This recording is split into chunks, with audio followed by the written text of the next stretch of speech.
స్తోత్రం, హల్లెలూయా. దేవుని పరిశుద్ధ వాక్య భాగంలో నుండి నిర్గమకాండము 33వ అధ్యాయము, పాత నిబంధన 73వ పేజీ, నిర్గమకాండం 33వ అధ్యాయము 14వ వచనాన్ని చదువుకుని దేవుని యొక్క వాక్యాన్ని ధ్యానం చేసుకుందాం. అందుకైనా నా సన్నిధి నీకు తోడుగా వచ్చును, నేను నీకు విశ్రాంతి కలగజేసేదని అనగా, ఈ పరిశుద్ధ వాక్య భాగం దేవుడు మన వెనుకడలో ఆశీర్వదించునుగాక. ఆమె. చిన్న మాట ప్రార్థన చేసుకుందాం. స్తోత్రం నాయనా, ప్రేమ కలిగిన తండ్రి, మీకు వందనాలు ప్రభువా. మమ్మల్ని ప్రేమించి గడిచిన పునరుద్ధానపు వారం మొదలుకొని నేటి వరకును నీ సజీవ రెక్కల చాటున మమ్మల్ని కాపాడి భద్రపరిచి నేటి దినమున జీవము కలిగిన మీ సన్నిధిలోనికి మమ్మల్ని నడిపించినందుకే దేవా మీకు వందనాలు చెల్లిస్తున్నాం. ఈ సమయం మందు చదవబడినటువంటి నీ వాక్కు ద్వారా చేరి ఉన్న నాతో మాతో ప్రభువా మీరు మాట్లాడండి. నువ్వు మాట్లాడితేనే ప్రభువా మాకు ఆశీర్వాదం, మాకు మేలు, నెమ్మది ప్రభువా. నీవు మాట్లాడలేకపోతే అమావాస్య నాడు చంద్రుడిలాగా మా జీవితాలు చీకటైపోతాయి ప్రభువా.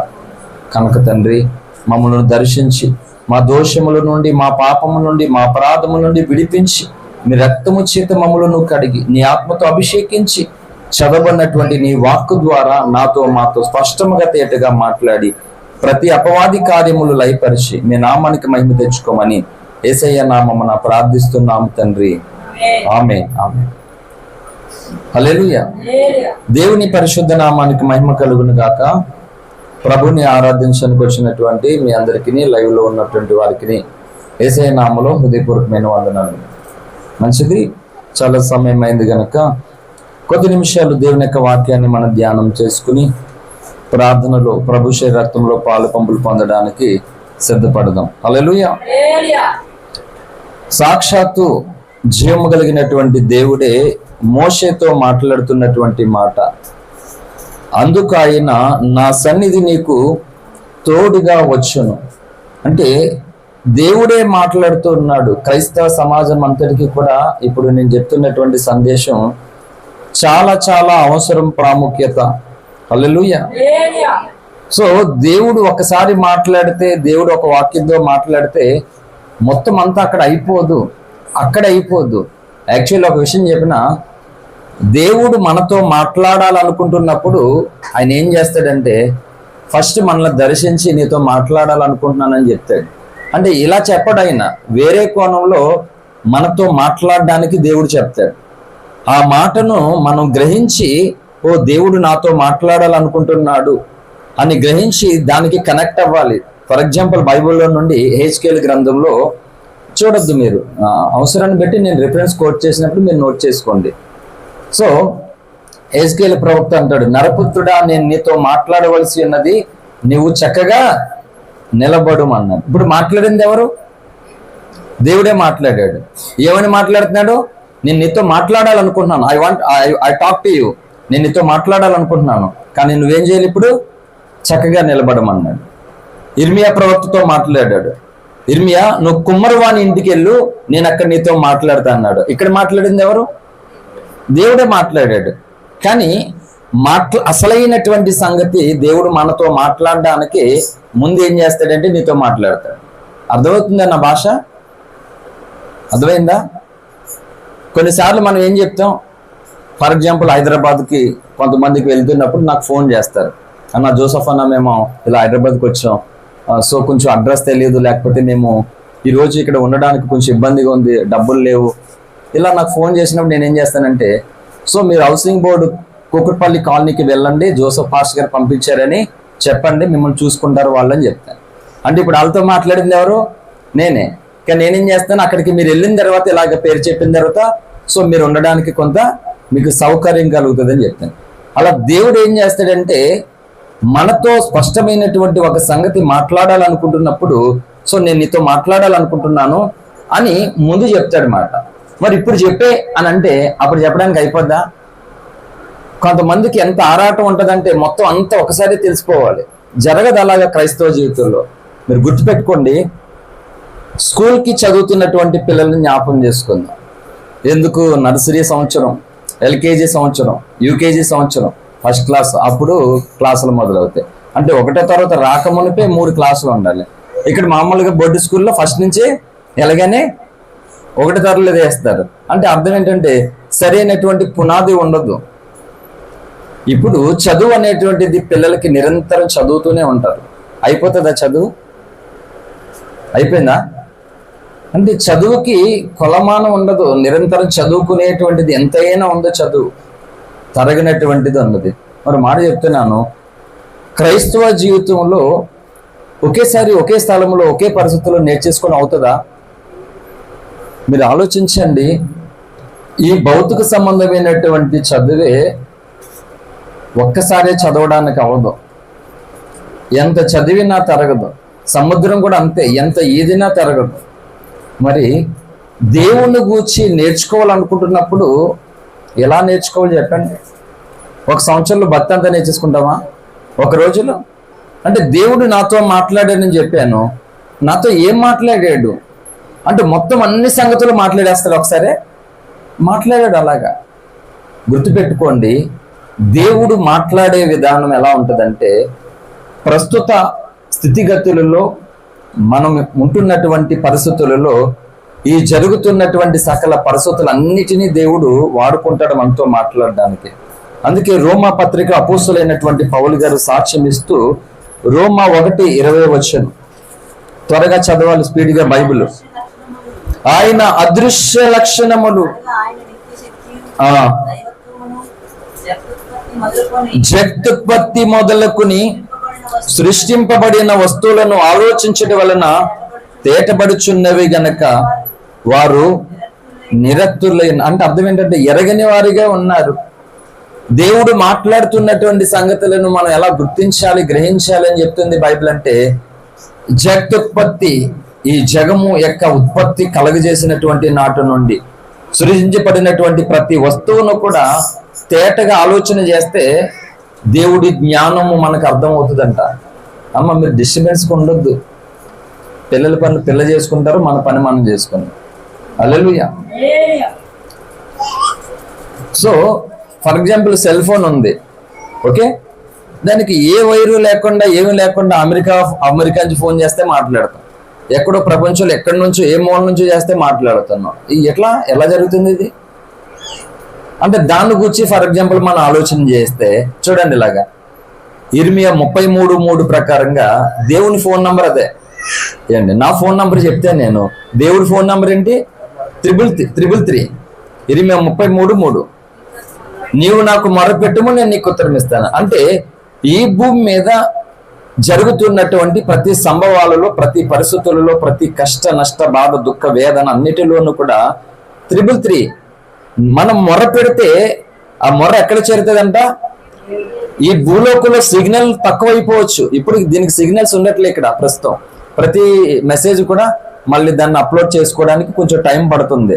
చాలా మంది ఇబ్బంది పడుతున్నారు, అన్న లైవ్ సరిగ్గా రావట్లేదని చాలా మంది అడుగుతున్నారు. ఎందుకంటే ఆ టైంలో లైవ్ చూసుకుని చక్కగా వాక్యం వింటూ ఫాలో అవుతున్న వాళ్ళు చాలా మంది ఉన్నారు. సో అప్లోడ్ చేసిన తర్వాత చాలా ఇబ్బంది అయిపోతుంది అన్నమాట. డైరెక్ట్ లైవ్కి అప్లోడ్కి బోర్డు డిఫరెంట్ ఉంటుంది. సో ఈ భూమి మీద సిగ్నల్ ప్రాబ్లం ఉంటుంది ఎలాగైనా సరే. కానీ ఈ భూగ్రహం అంతా దాటిపోయి విశ్వలోకంలో గ్రహాలన్నిటినీ దాటిపోయి మనం ఏ నెంబర్కి అయితే డైల్ చేస్తామో దానికి సిగ్నల్ ప్రాబ్లం ఉండదు. హల్లెలూయా.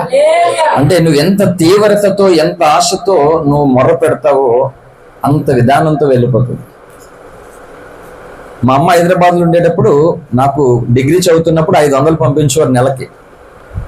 500 రూపాయలతో బస్ పాస్ 150 రూపాయలు, నాకు మొత్తం పెన్స్ కానీ బుక్స్ కానీ టిఫిన్ కానీ ఛార్జెస్ కానీ మొత్తం 500 రూపాయలు కూడా చాలా జాగ్రత్తగా చేసుకునేవాడిని. అటువంటి సమయంలో డొకోమో వచ్చినటువంటి కొత్తలో 100 రూపాయలు రీఛార్జ్ చేస్తే దానికి లాటరీగా కార్ ఒకటి, బైక్ ఒకటి ఉంది. చెప్పాను కదా, కారు వస్తే ఓఫ్రీ గారికి ఇవ్వాలి, బైక్ వస్తే దాస్బాబు గారికి ఇవ్వాలి అని ఆశతో 100 రూపాయలు రీఛార్జ్ చేసుకున్నాను ఉన్న 500 రూపాయల్లోనే డొకోమో. అయితే చిత్రం ఏంటంటే ఒకసారి ఏం జరిగిందంటే నా నంబర్ కరెక్ట్గానే చెప్పాను, రీఛార్జ్ చేసి ఆయన ఒక నెంబర్ రాంగ్ కొట్టేశాడు. మొత్తం అదే లేదు ఇది లేదు, ఎవరికి వెళ్ళిపోయింది. అన్న రీఛార్జ్ అవ్వలేదని అంటే అయిపోయింది చూసుకో అంటాడు. అవ్వలేదంటే అయిపోయింది అంటాడు. అప్పుడు నెంబర్ అడిగితే 9030191518 నాదైతే 8 ప్లేస్లో 7 కొట్టాడు. చివరికి ఆ నెంబర్కి ఫోన్ చేశాను, అన్న ఇలాగా మేము రీఛార్జ్ షాప్లో రీఛార్జ్ చేసుకుంటే మీకు వచ్చేసింది రీఛార్జ్, దయచేసి నాకు 100 రూపాయలు రిటర్న్ పంపించేసారా అంటే నాకు సంబంధం లేదన్నాడు వాడు. సర్లే అనుకోండి. మళ్ళీ ఇంకొక నెలలో మళ్ళీ 100 రూపాయలు చేయించుకున్నాను. ఎందుకంటే అంటే మనం ఏదైనా ఇవ్వాలనుకుంటున్నాం, మన వల్ల కావట్లేదు, సో ఏదో ఆఫర్ ఉంది, అలాగైనా అవకాశం ఉండొచ్చేమో అని ఆ విధంగా ట్రై చేశాను. సో ఇక్కడ ఏదైనా నంబర్ మిస్టేక్ అయిపోవచ్చు, ఒకరి అకౌంట్ నుంచి ఒకరు ఎలా రాంగ్ అయినా ఏదైనా అయిపోవచ్చు. కానీ చెప్తున్నాను, గుర్తుపెట్టుకోండి, ఎలా చూడాలి అందరు నా వైపు. ఖచ్చితంగా ఈ భూమి మీద కోటాను కోట్ల మంది మనుషులు కనబడుతున్నారు, ప్రపంచం కనబడుతుంది. చుట్టూ ప్రేమించే వాళ్ళు, ద్వేషించే వాళ్ళు, శత్రువులు, మిత్రులు ఎంతో మంది మన చుట్టూ కనబడతారు. కానీ ఎంతమంది ఉంటున్నా సరే దేవుని పట్ల సరైనటువంటి స్పష్టత, ఆలోచన, గురి, గమ్యము కలిగి నీవే నాకు దిక్కు, నీ ఒక్కడివే నాకు ఆధారం అని ఆయన వైపు చూస్తూ ఈ నంబర్ డయల్ చేయాలన్నమాట, మొర్ర పెట్టుట అనేటువంటిది. హల్లెలూయా. ఖచ్చితంగా ఎటువంటి సిగ్నల్ ప్రాబ్లం ఉండదు. నువ్వు మొర పెడుతున్నప్పుడు దేవుడు చూస్తాడు, వింటాడు మాట, దిగొస్తాడు మాట. హల్లెలూయా. కనుక దేవుని మాట ఒకే స్థలములో ఒకే పరిస్థితుల్లో దేవుడు అంతా చెప్పడు మనతోటి. అందుకని బైబిల్ విద్యార్థి ఎలా ఉండాలంటే నిరంతర విద్యార్థిగా ఉండాలి. I'm speaking and spoking. Hallelujah. I'm learning and speaking. So నేర్చుకుంటూ నేర్పిస్తూ ఉండాలి క్రైస్తవ జీవితం అంటే. జీవితకాలం అంతా నువ్వు నేర్చుకునేటట్లుగానే ఉండకూడదు. అంటే పసిపిల్లలాగా. కొంతమంది నేర్చుకోవడానికి ఇష్టపడరు, కొంతమంది బోధించడానికి ఇష్టపడతారు. బోధించేవాడికి ఉండవలసిన లక్షణం ఏంటంటే నిరంతరం నేర్చుకునేటువంటి అనుభవం ఉంటేనే బోధించగలుగుతాడు. అందుకని ఎన్నో సార్లు నేను చెప్పాను సేవకుల దగ్గర కూడా, ఐఎమ్ లెర్నింగ్ అండ్ స్పీకింగ్. నేను నేర్పించడానికి బోధకుడిని అవుతాను, నేర్చుకోవడానికి శిష్యుడిని అవుతానని చెప్పాను. హల్లెలూయా. సో ఈ లోకంలో ఒక చదువు చదవాలంటే ఒక విద్యార్థిగా స్కూల్ డేస్ అయిపోతుంది, కాలేజ్ అయిపోతుంది. 10th అయిపోయిన తర్వాత ఇంటర్కి వేరే కాలేజ్కి వెళ్ళాలి, ఇంటర్ అయిపోయిన తర్వాత డిగ్రీకి వేరే కాలేజ్కి వెళ్ళాలి, డిగ్రీ అయిపోయిన తర్వాత మళ్ళీ పోస్ట్ గ్రాడ్యుయేషన్కి మళ్ళీ ఇంకొకటి, అది అయిపోయిన తర్వాత మళ్ళీ ఇంకోటి మారుతూ ఉండాలి. అలా క్రైస్తవ జీవితంలో నిరంతరము విద్యను నేర్చుకునేటువంటి ఆసక్తి, అనుభవాన్ని కలిగి ఉండాలి మనం. హల్లెలూయా. ఇంకొక విషయం చెప్పిన, ప్రస్తుత క్రైస్తవ సమాజంలో 190% మంది క్రైస్తవులు నేర్చుకోవట్లేదు. This is fact. హల్లెలూయా. మరి ఒక మాట చెప్తున్నాను, స్కూల్కి పిల్లలు వెళ్తున్నారు, జ్ఞానం కలుగుతుంది, ఉద్యోగాలు తెచ్చుకున్న వాళ్ళు ఉన్నారు, చదువుకున్న చదువు ద్వారా వ్యాపారం ఇంకొక రంగంలో వెళ్ళిన వాళ్ళు కూడా ఉన్నారు. మొత్తం మీరు చదువుకోవడం వల్ల నష్టం ఏమీ లేదు కదా. మరి బైబిల్ అంటే దేవుని దగ్గరికి రావడం వల్ల నష్టం ఏమైనా ఉందా? తిమోతి 6:6 ప్రకారంగా, 1 Timothy 6th chapter 6th verse ఏం చెప్పిందంటే, సంతుష్టి సహితమైనటువంటి దైవ భక్తి గొప్ప లాభ సాధనం. అంటే ఏ భక్తి చేయడానికైతే మనం వచ్చామో ఆ భక్తి నీకంట ఈ లోకంలో నీకు కలిగేటువంటి సకల లాభములు, సంతోషాలు, ఆనందాలు అన్నిటికంటే కూడా గొప్ప లాభమై ఉన్నది. రాసి పెట్టుకోండి మాట. హల్లెలూయా. ఆరోగ్యం లేదు 30 సంవత్సరాలు, 30 సంవత్సరాల తర్వాత ఆరోగ్యం వచ్చింది, ఐఎమ్ వెరీ హ్యాపీ, ఆనందమే. ఏమండి, అప్పుడు ఉన్న వ్యక్తి మొత్తం అంతా అప్పంతా తీరిపోయింది, హ్యాపీనే. చాలా బాధలు, ఇబ్బందులు ఉన్న వాళ్ళ ఇబ్బందులు తొలగిపోయారు, హ్యాపీనే. అవునా కదా? కానీ చెప్తున్నాను, వీటికి మించినటువంటి అసలైనటువంటి ఆనందం అంతా భక్తిలో ఉన్నదే. హల్లెలూయా. పేరుకి రోగం తగ్గిందేమో కానీ అంతకు మించినటువంటి పోరాటాలు చేస్తూ ఉన్నాను నేను. హల్లెలూయా. కానీ ఈ భక్తి జీవితంలో నేను ఎప్పుడు సంతోషంగా ఉన్నా. అసలు బతకాలనే కోరిక ఈ భక్తి కోసమే, ఈ భక్తి వల్లే.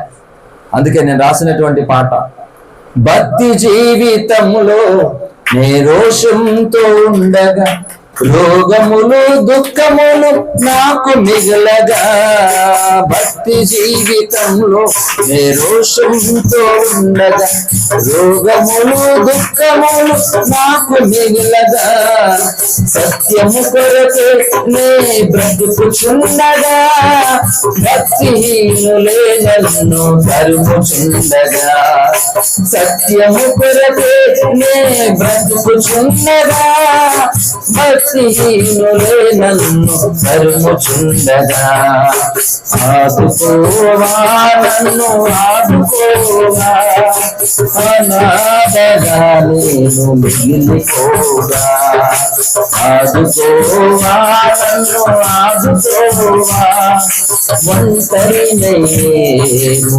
మిగిలిపోగా, ఆదుకోవా ఆదుకోవా, అనాథగా నేను మిగిలిపోగా, ఆదుకోవా ఆదుకోవా, ఒంటరినై నేను మిగిలిపోగా, ఆదుకోవా నన్ను ఆదుకోవా, అనాథగా నేను మిగిలిపోగా, ఆదుకోవా నన్ను ఆదుకోవా, ఒంటరినై నేను మిగిలిపోగా.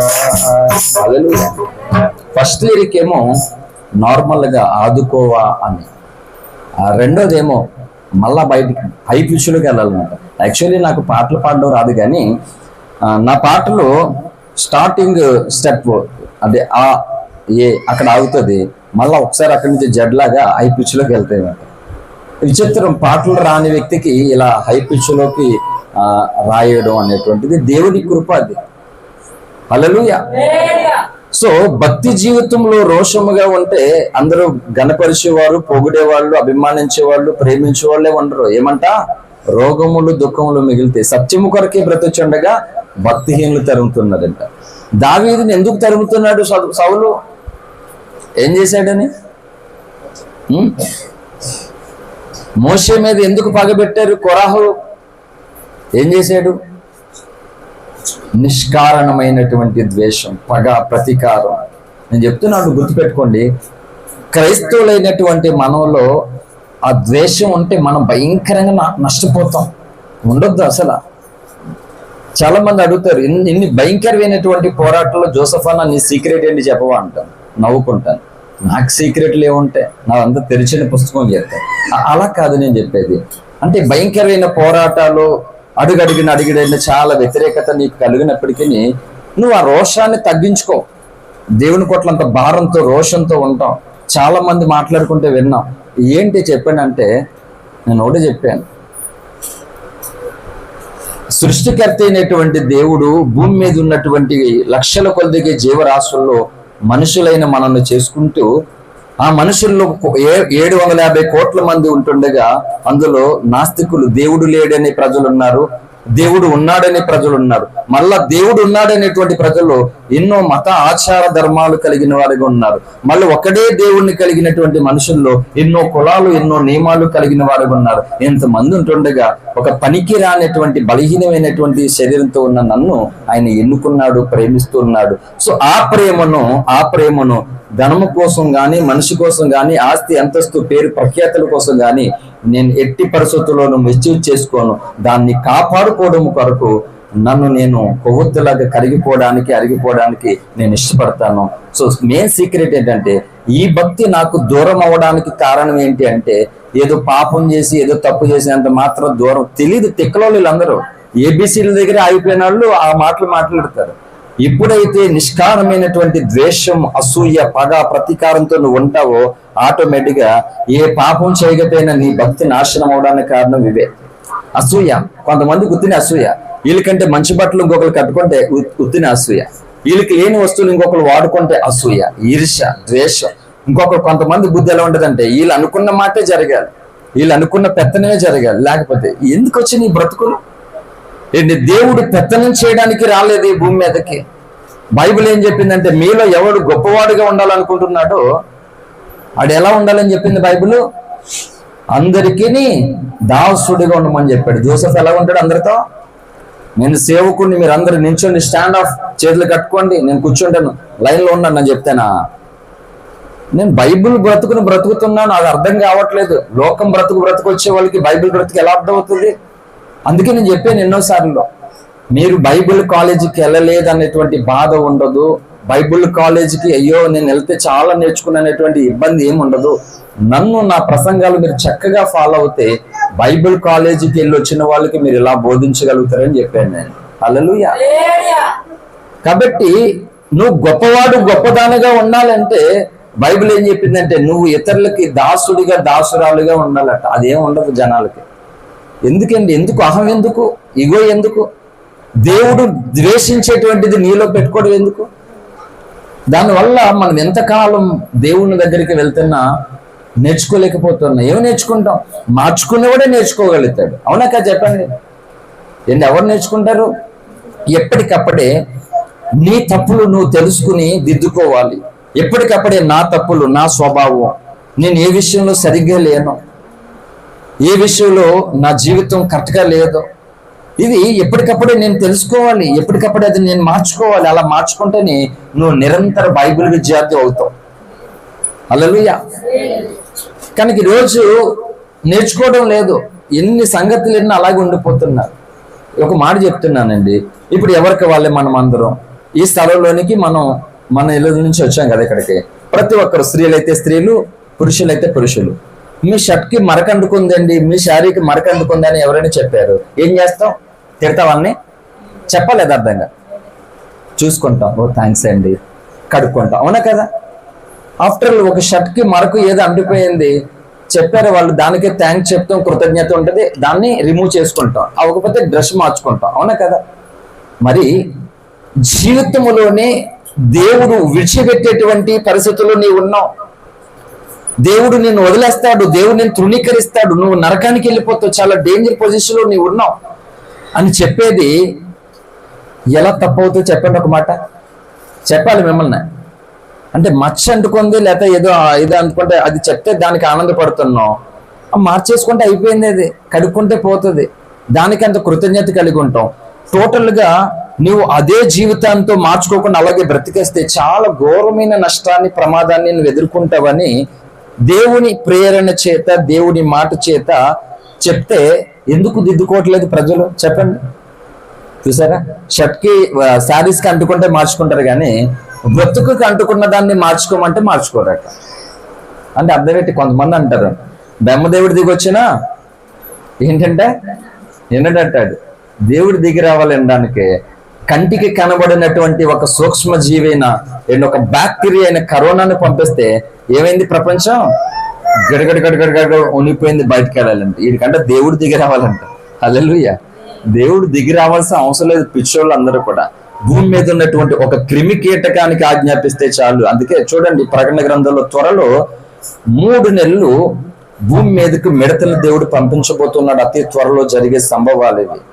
3 నెలలు ఉంటుంది ఆ మిడతలు భూమి మీదకి వచ్చి. మిడత అంటే ఇంత పొట్టిగా ఉంటుంది అనుకోకండి, మనిషి ముఖం లాగా ఉంటదంట దాని ముఖం, దాని తోక గుర్రం తోకలాగా ఉంటదంట, అది పెద్ద ఆకారమే. కానీ అదేం చేస్తా తెలుసా? మనం ఇంట్లో డోర్స్ వేసుకునే ఉంటాం, కానీ దాని తోక లోపలికి వచ్చి మనం కుట్టేసి వెళ్ళిపోతుంది. తేలు కొడితే ఎంత భయంకరమైనటువంటి పెయిన్ ఉంటుందో. కుట్టింది 2 సార్లు నన్ను తేలు. అందుకే నేను చెప్తున్నా, తేలు కొట్టకపోతే తేలు నొప్పి ఎంత ఉంటుందని నాకెలా తెలుస్తుంది? కుట్టింది 2 సార్లు కుట్టింది, మామూలుగా దొల్లలేదు. 24 గంటల దాకా పెయిన్, చాలా బాధపడ్డాను. ఓకే, సో అంత పెయిన్ ఉంటుందంట. అది ఇళ్లలో ఉంటుండగానే కుడుతుందట. ఎవరిని కుడుతుందంటే ఈ నుదుటి మీద 3 6 నంబర్ ఎవరైతే వేసుకుంటారో వాళ్ళనే కుడుతుంది. ఈ పచ్చబట్టలాగా ఈ చేతికి 666 3 6 నంబర్ ఎవరైతే వేసుకుంటారో వాళ్ళనే కుడుతుంది. అంటే వేసుకోలేని వారిని కొట్టు. ఎవరు వేసుకోరు అంటే ఎన్ని శ్రమలైనా రాని, ఎన్ని శోధనలైనా రాని, ఎన్ని బాధలన్నా రాని, నేను మాత్రం ఈ రక్షణను వదలను, దేవుణ్ణి ఆరాధించక మానను, ఆయన కొరకు చావనైనా చస్తాను అనుకున్న వాళ్ళు మాత్రమే వేసుకోరు. మిగిలిన వారు భోజనం కొరకు లేకపోతే దాని కొరకు దీని కొరకు వేసేసుకుంటారు. ఆ వేసుకున్న వారినే కుడుతుంది అది. హల్లెలూయా. నేను చెప్తున్నాను, ఇప్పుడు అంత కలుషితమైనటువంటి భక్తి, ఈ కలుషితమైనటువంటి భక్తులు రియాలిటీ, ఒరిజినల్ అనేటువంటిది కనబడడం లేదు. ఎందుకంటే పైకి పటారం లోన లొటారం అన్నట్లుగా భక్తులను, నిజాయితీ పనులను కప్పివేసింది వేషధారణ అనేటువంటి క్రైస్తవ సమాజం. అర్థమవుతుందా?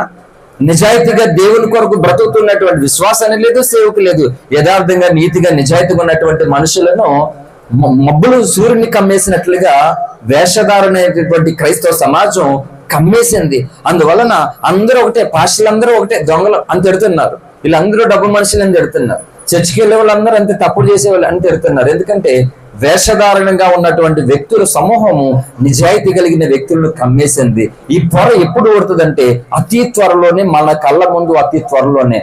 ఈ టర్మ్ ప్రభుత్వం జరుగుతుందా? ఇప్పుడు ఇంకొక 4 years ఉందా? అయిపోయిన తర్వాత ఇంకొక ప్రభుత్వం వస్తుందా? నాకు తెలిసి ఆటోమేటిక్గా అప్పటికి స్టార్ట్ అయిపోవచ్చు చాలా. అంటే ఈ ప్రభుత్వం అయిపోయిన తర్వాత ఇంకో కొత్త ప్రభుత్వం వచ్చిన తర్వాత ఆటోమేటిక్గా కొన్ని సంభవాలు ఆటోమేటిక్ జరిగిపోతాయి. అంటే చాలా దగ్గరకు వచ్చేసాం మనం, రాకడికి చాలా షార్ట్ టైంకి వచ్చేసాం మనం. కాబట్టి ఇప్పటి వరకు వెనకాల ఏమి తిందామో, ఏమి తాగుదామో, ఏమి ధరించుకుందామో అని ముందు చూపు, రేపటికి దాచుకోవాలని వెనకాల చూపు. కొంచెం చేసుకోండి, తప్పేం లేదు, రేపటి కోసం ఆలోచించుకోండి, తప్పలేదు, ఐ హావ్ నో అబ్జెక్షన్. రెండోదిగా వెనక 4 రాళ్ళు వేసుకోండి, తప్పలేదు. కానీ దానికంటే ముందు నువ్వు యుగయుగాలు ఉండేటువంటి స్థలాన్ని నువ్వు డిసైడ్ చేసుకోవాలి. యుగయుగాలు శాశ్వత కాలం ఉండడానికి నీకు నరకము నీకు సేఫ్ ప్లేసా, లేకపోతే దేవుని రాజ్యము సేఫ్ ప్లేసా? మరి దాని కొరకు నువ్వు చూడాలి కదా. అసలైన ముందు చూపు ఏంటి? ఈ భూమి మీద కొరకేనా? అసలైన ముందు చూపు అది లేదా? యేసు ఎందుకు రక్తం కార్చాడు అంటే నువ్వు ఎలా ఉన్నావు అలాగే బ్రతికేమనా ఏంటి? మనమే ఎవరైనా ఒక మాట అంటే ఓ మొత్తం అరికాల నుంచి నెత్తికొచ్చేస్తుంది కోపం కదా. మరి యేసయ్య ఏ పాపము చేయనటువంటి దేవుడు, ఈ విశ్వములోనే సర్వోన్నతమైనటువంటి సర్వ అధికారము కలిగినటువంటి దేవుడు. అటువంటి ఆయన మనుషులైన మనల్ని ప్రేమిస్తున్నందుకు అనుదినము అనునిత్యము మనల్ని బట్టి ఎన్ని గాయాలు పొందుతున్నాడో, ఎన్ని అవమానాలు పొందుతున్నాడో ఈ లోకంతో. మరి చెప్పండి, మరి యేసయ్యకు కోపం రావాలా వద్దా? ఇప్పుడు మాట్లాడండి అమ్మా, రావాలా లేదా? మరి మనకి అంత కోపం వచ్చేస్తుంది, దానికి రావాల్సిందే కదా. కానీ ఆయన కోపించుచునే వాత్సల్యము చూపెడుతున్నాడట. కోపపడు. కానీ బైబిల్ ఏం చెప్పిందంటే ఆ కోపం పాపంగా మార్చుకోదు. దయచేసి ఎవరికి ఉండదండి కోపం? నేను చెప్తాను, కోపమే లేనోడు మనిషే కదా నా దృష్టిలో. అన్నీ ఉంటాయి మన దగ్గర, కోపం ఉంటుంది, ఎమోషనల్, ఎథిక్స్, మొరాలిటీస్, వాల్యూస్ అన్నీ ఉంటాయి మాట.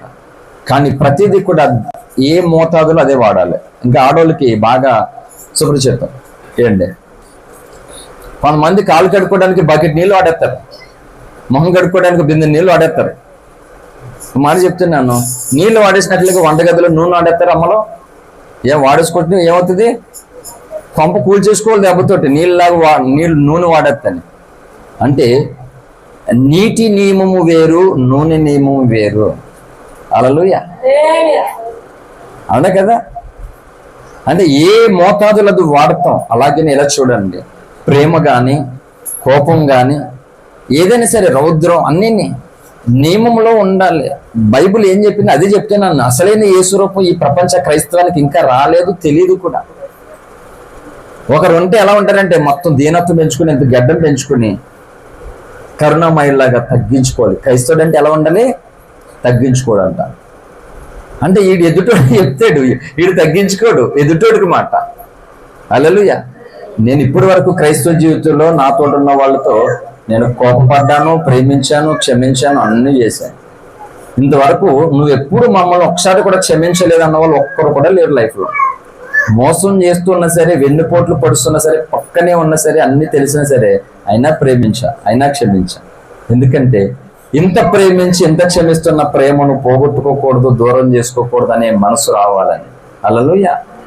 రేపు పొద్దుట అడుగుతాడు దేవుడు, ఎంతమందికి అవకాశం ఇచ్చేవాడిని. రెడీగా ఉంటాను, సిద్ధపడతాను నేను. హల్లెలూయా. ప్రభు ఎంతమందికి అవకాశం ఇచ్చాను నేను. హల్లెలూయా. అందుకే చెప్తున్నాను, అది అలాగే పెట్టేసుకుంటే మనం నష్టపోతాం. నీ భక్తిని పాడు చేసేస్తుంది. గొప్ప లాభము కలిగేటువంటి భక్తిని నష్టంలోనికి నడిపించేస్తుంది అన్నమాట. హల్లెలూయా. కాబట్టి సూర్యుడు అస్తమించే వరకు మీ కోపం ఉండకూడదు అన్నారు. క్రైస్తవుల జీవితంలో పగ ప్రతీకారాన్ని పెంచుకోకండి దయచేసి. దానివల్ల భక్తి జీవితం పాడైపోతుంది. భక్తి చేయడానికి ఒక నియమం ఉంటుంది. స్కూల్కి వెళ్ళే పిల్లలకు ఒక నియమం ఉంటుంది, పనికి వెళ్ళే వాళ్ళకి ఒక నియమం ఉంటుంది, ఉద్యోగానికి వెళ్ళే వాళ్ళకి ఒక నియమం ఉంటుంది. మరి భక్తి చేసే వాళ్ళకి ఏ నియమం లేకపోతే ఇంక గుంపులో గోయిందా లాగా జీవితకాలం అంతా కాదు కదా. హల్లెలూయా. సో మీకు ఈ దినమున చాలా చాలా విలువైనటువంటి అంశాన్ని, ఎంత విలువైనటువంటి అంశం అంటే ఇలా చూడండి, ఇప్పుడు వరకు క్రైస్తవుడినా క్రైస్తవరాలేనా అనేటువంటి అనుమానంతో ఇక నుండి నేను అసలైన క్రైస్తవుడిగా క్రైస్తవురాలుగా బ్రతకాలి అని అనిపించే సందేశం ఇప్పుడు మీ ముందుకు తీసుకొని వచ్చాను. హల్లెలూయా. సో దేవుడు చెప్తున్నటువంటి మాట, నా సన్నిధి నీకు తోడుగా వచ్చాను. హల్లెలూయా. అదే కొటేషన్ ఇక్కడ, ఆ వాక్యం ఇక్కడ రాసాం. హల్లెలూయా. ప్లానింగ్ ఉండదు నాకు, ఇది చేయాలి అది చేయాలని.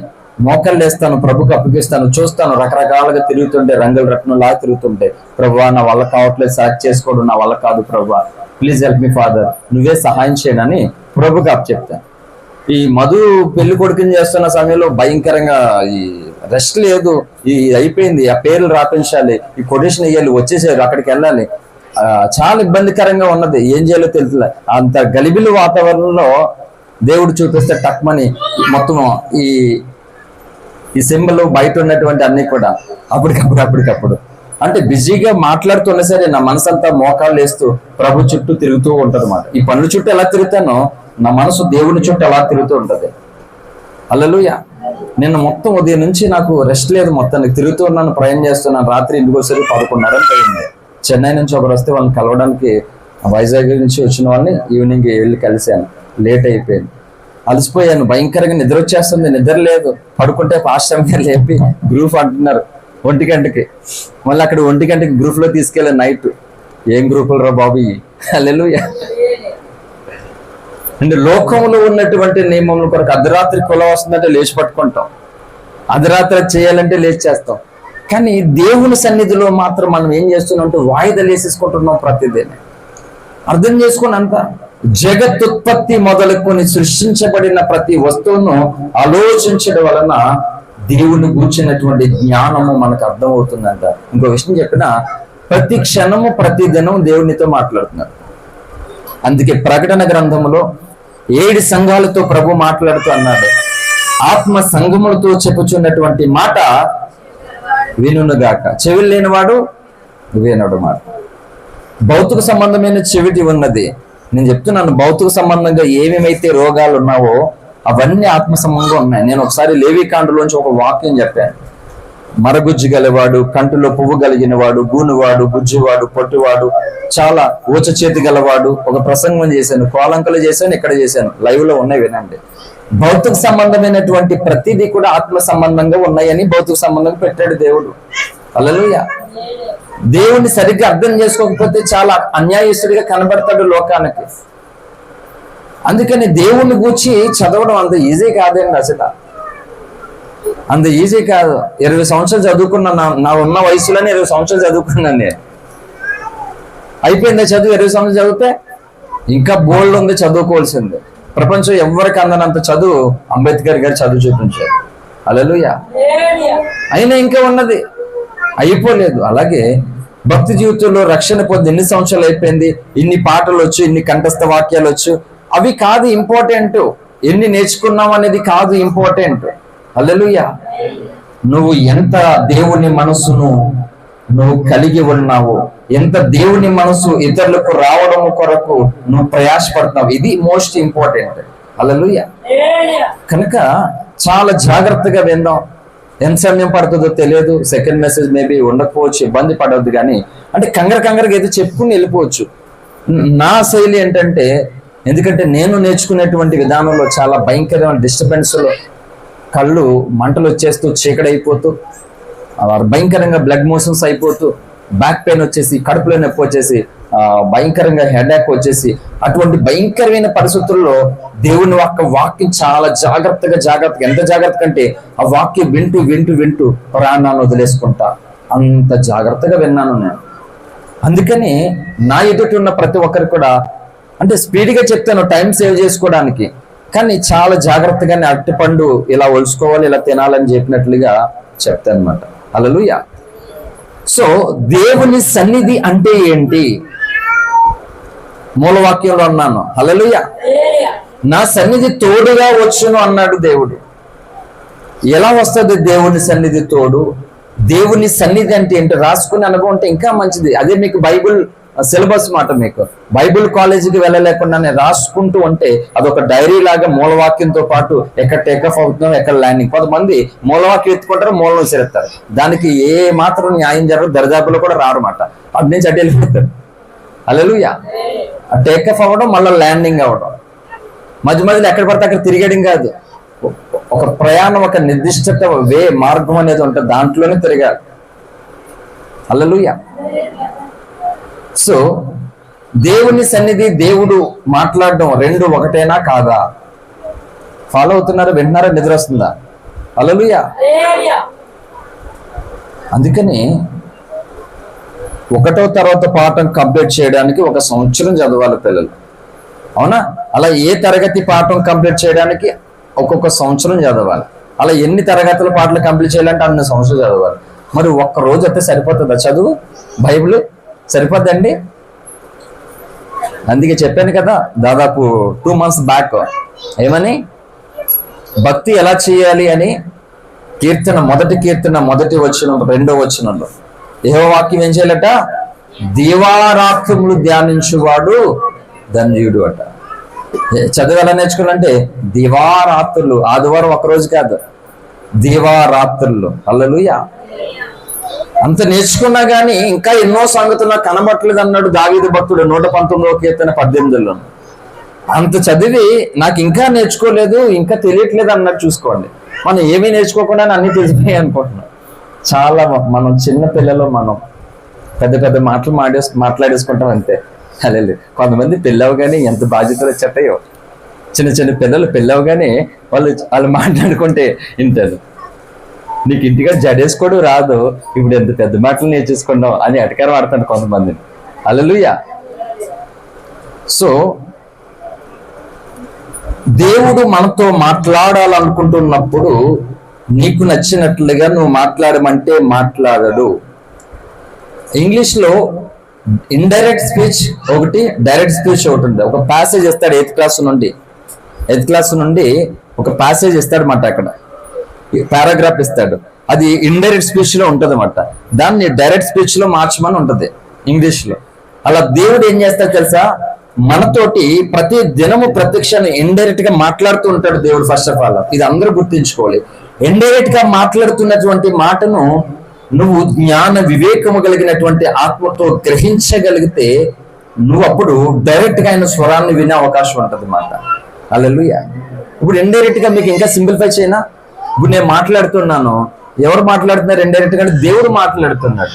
బైబిల్ చదువుతున్నావు, బైబిల్లో ఈ మాట ఇలా రాయబడి ఉంది. ఎవరు మాట్లాడతారంటే దేవుడు ఇండైరెక్ట్ గా మాట్లాడుతున్నాడు. అంటే ఎప్పుడైతే ఇండైరెక్ట్ దాన్ని నువ్వు వినడానికి ఇష్టపడతావో, నేర్చుకుంటావో, అప్పుడు డైరెక్ట్ గా దేవుడు నీతో మాట్లాడతాడు. హల్లెలూయా. కొంతమంది ఏం చేస్తుంటే బైబిల్ చదువుతున్నప్పుడు దేవుడు మాట్లాడతాడని నమ్మరు, దైవజనుడు మాట్లాడుతున్నప్పుడు దేవుడు మాట్లాడతాడు నమ్మడు. ఎలా మాట్లాడాలంట? డైరెక్ట్ గా నువ్వే మాట్లాడే ప్రభువా. ఏంటంట? డైరెక్ట్ గా నువ్వే మాట్లాడే. డైరెక్ట్ గా దేవుడే మాట్లాడితే ఎలా ఉంటుందో తెలుసా కథ? ఇరేషనల్ వాంతులు కాదు, మొత్తానికి పోతాం పైకి. హల్లెలూయా. నిర్గమకాండంలోనికి రండి ఒకసారి. ఎవరైనా తీస్తే చదవండి త్వరగా.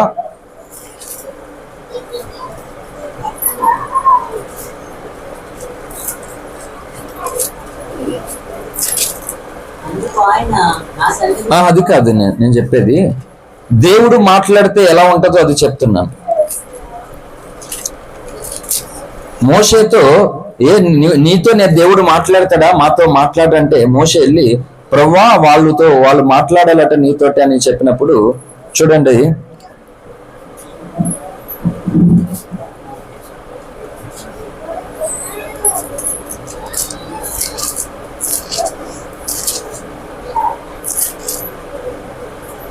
స్తోత్రం. హల్లెలూయా.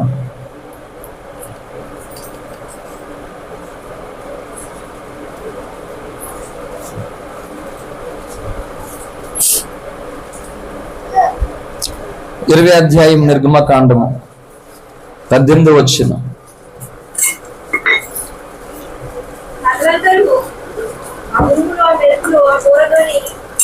ప్రజలందరూ ఆ ఉరుములు, ఆ మెరుపులు, ఆ బూరధ్వనియు, ఆ పర్వత ధూపములను చూచి భయపడి తొలగి దూరముగా నిలిచి మోషేతో ఎట్లా అంది, నీవు మాతో మాట్లాడము మేము విందుము, దేవుడు మాతో మాట్లాడిన ఎల్లలా మేము చనిపోదుము. చూడండి ఏమన్నారు ప్రజలు మోషేతో. అందరూ తీసారా, కోట్ చేసుకున్నారా? ఏమంటున్నారు ప్రజలు మోషేతో? మోషే నువ్వు మాతో మాట్లాడు మేము బ్రతుకుతాం, దేవుడు మాట్లాడితే చనిపోతాం అంటున్నారు. దేవుడు మాట్లాడితే చనిపోతామా బ్రతుకుతామా? ఏంటి చూడండి అందరు ఇలా నా వైపు. దేవుడు మాట్లాడితే బ్రతుకుతామా చనిపోతామా? ఏటో పైన సుంచులు సౌండ్ చేసినట్లుగా సుశుషు అంటున్నారు. ఏం మాట్లాడుతున్నారో అర్థం అవట్లేదు నాకు. హల్లెలూయా. ఏదోటి అనండమ్మా, సుశుషు అనకండి. దేవుడు మాట్లాడితే బ్రతుకుతామా చనిపోతామా? అటు ఇటు కాకుండా ఉన్నారేటండి. దేవుడు మాట్లాడితే బతుకుతాం అన్న వాళ్ళు చేయబోకెత్తండి. దేవుడు మాట్లాడితే చచ్చిపోతాం అన్న వాళ్ళు పైకెత్తండి. దేవుడు మాట్లాడినా మాకు సంబంధం లేదు, మాట్లాడిపోయినా మాకు సంబంధం లేదు చేయబోకెత్తండి. హల్లెలూయా. నాతో నీవు మాట్లాడినచో నీ బ్రతికేదను ప్రభు, నాతో నీవు మాట్లాడినచో నీ బ్రతికేదను ప్రభు, నా ప్రియుడా నా హితుడా నా ప్రాణనాథుడా నా రక్షక, నా ప్రియుడా నా హితుడా నా ప్రాణనాథుడా నా రక్షక, నాతో నీవు మాట్లాడినచో నీ బ్రతికేదను ప్రభు, ఒక్క మాట చాలు ఒక్క మాట చాలు ఒక్క మాట చాలు ప్రభు, ఒక్క మాట చాలు ఒక్క మాట చాలు ఒక్క మాట చాలు ప్రభు, నాతో నీవు మాట్లాడినచో నీ బ్రతికేదను ప్రభు. ఇప్పుడు చెప్పండి, దేవుడు మాట్లాడితే ఏం జరుగుతుంది? ఎస్, నా సాక్ష్యం అదే. దేవుడు మాట్లాడకపోతే నేను బ్రతకలేను, అసలు సమస్య లేదు. అసలు మిగిలిన వాళ్ళు మాట్లాడకపోతే చాలా బెంగలు పెట్టుకుంటాం. చాలా మంది కొరకు నేను చాలా ఏడ్చేవాడిని, చాలా బెంగ పెట్టుకుని చాలా బాధపడేవాడిని నాతో మాట్లాడడం మానేసినందుకు. కానీ అంతకంటే ఎక్కువగా దేవుడు కనుక నాతో మాట్లాడడం మానేసాడు అని నాకు అర్థమైంది అనుకో, చాలా ఏడ్చి చాలా కన్నీరు కాచి భోజనం చేయను, ఇంకా బయటికి రాను, ఇంకా రూమ్లో మొత్తం ఏడుస్తూ నైట్ అంతా ప్రార్థనలో గడుపుతాను. మాట్లాడడం మానేసాడేమో డౌట్ వస్తే చాలా పని చేస్తాను నేను ఇప్పటికీ. హల్లెలూయా.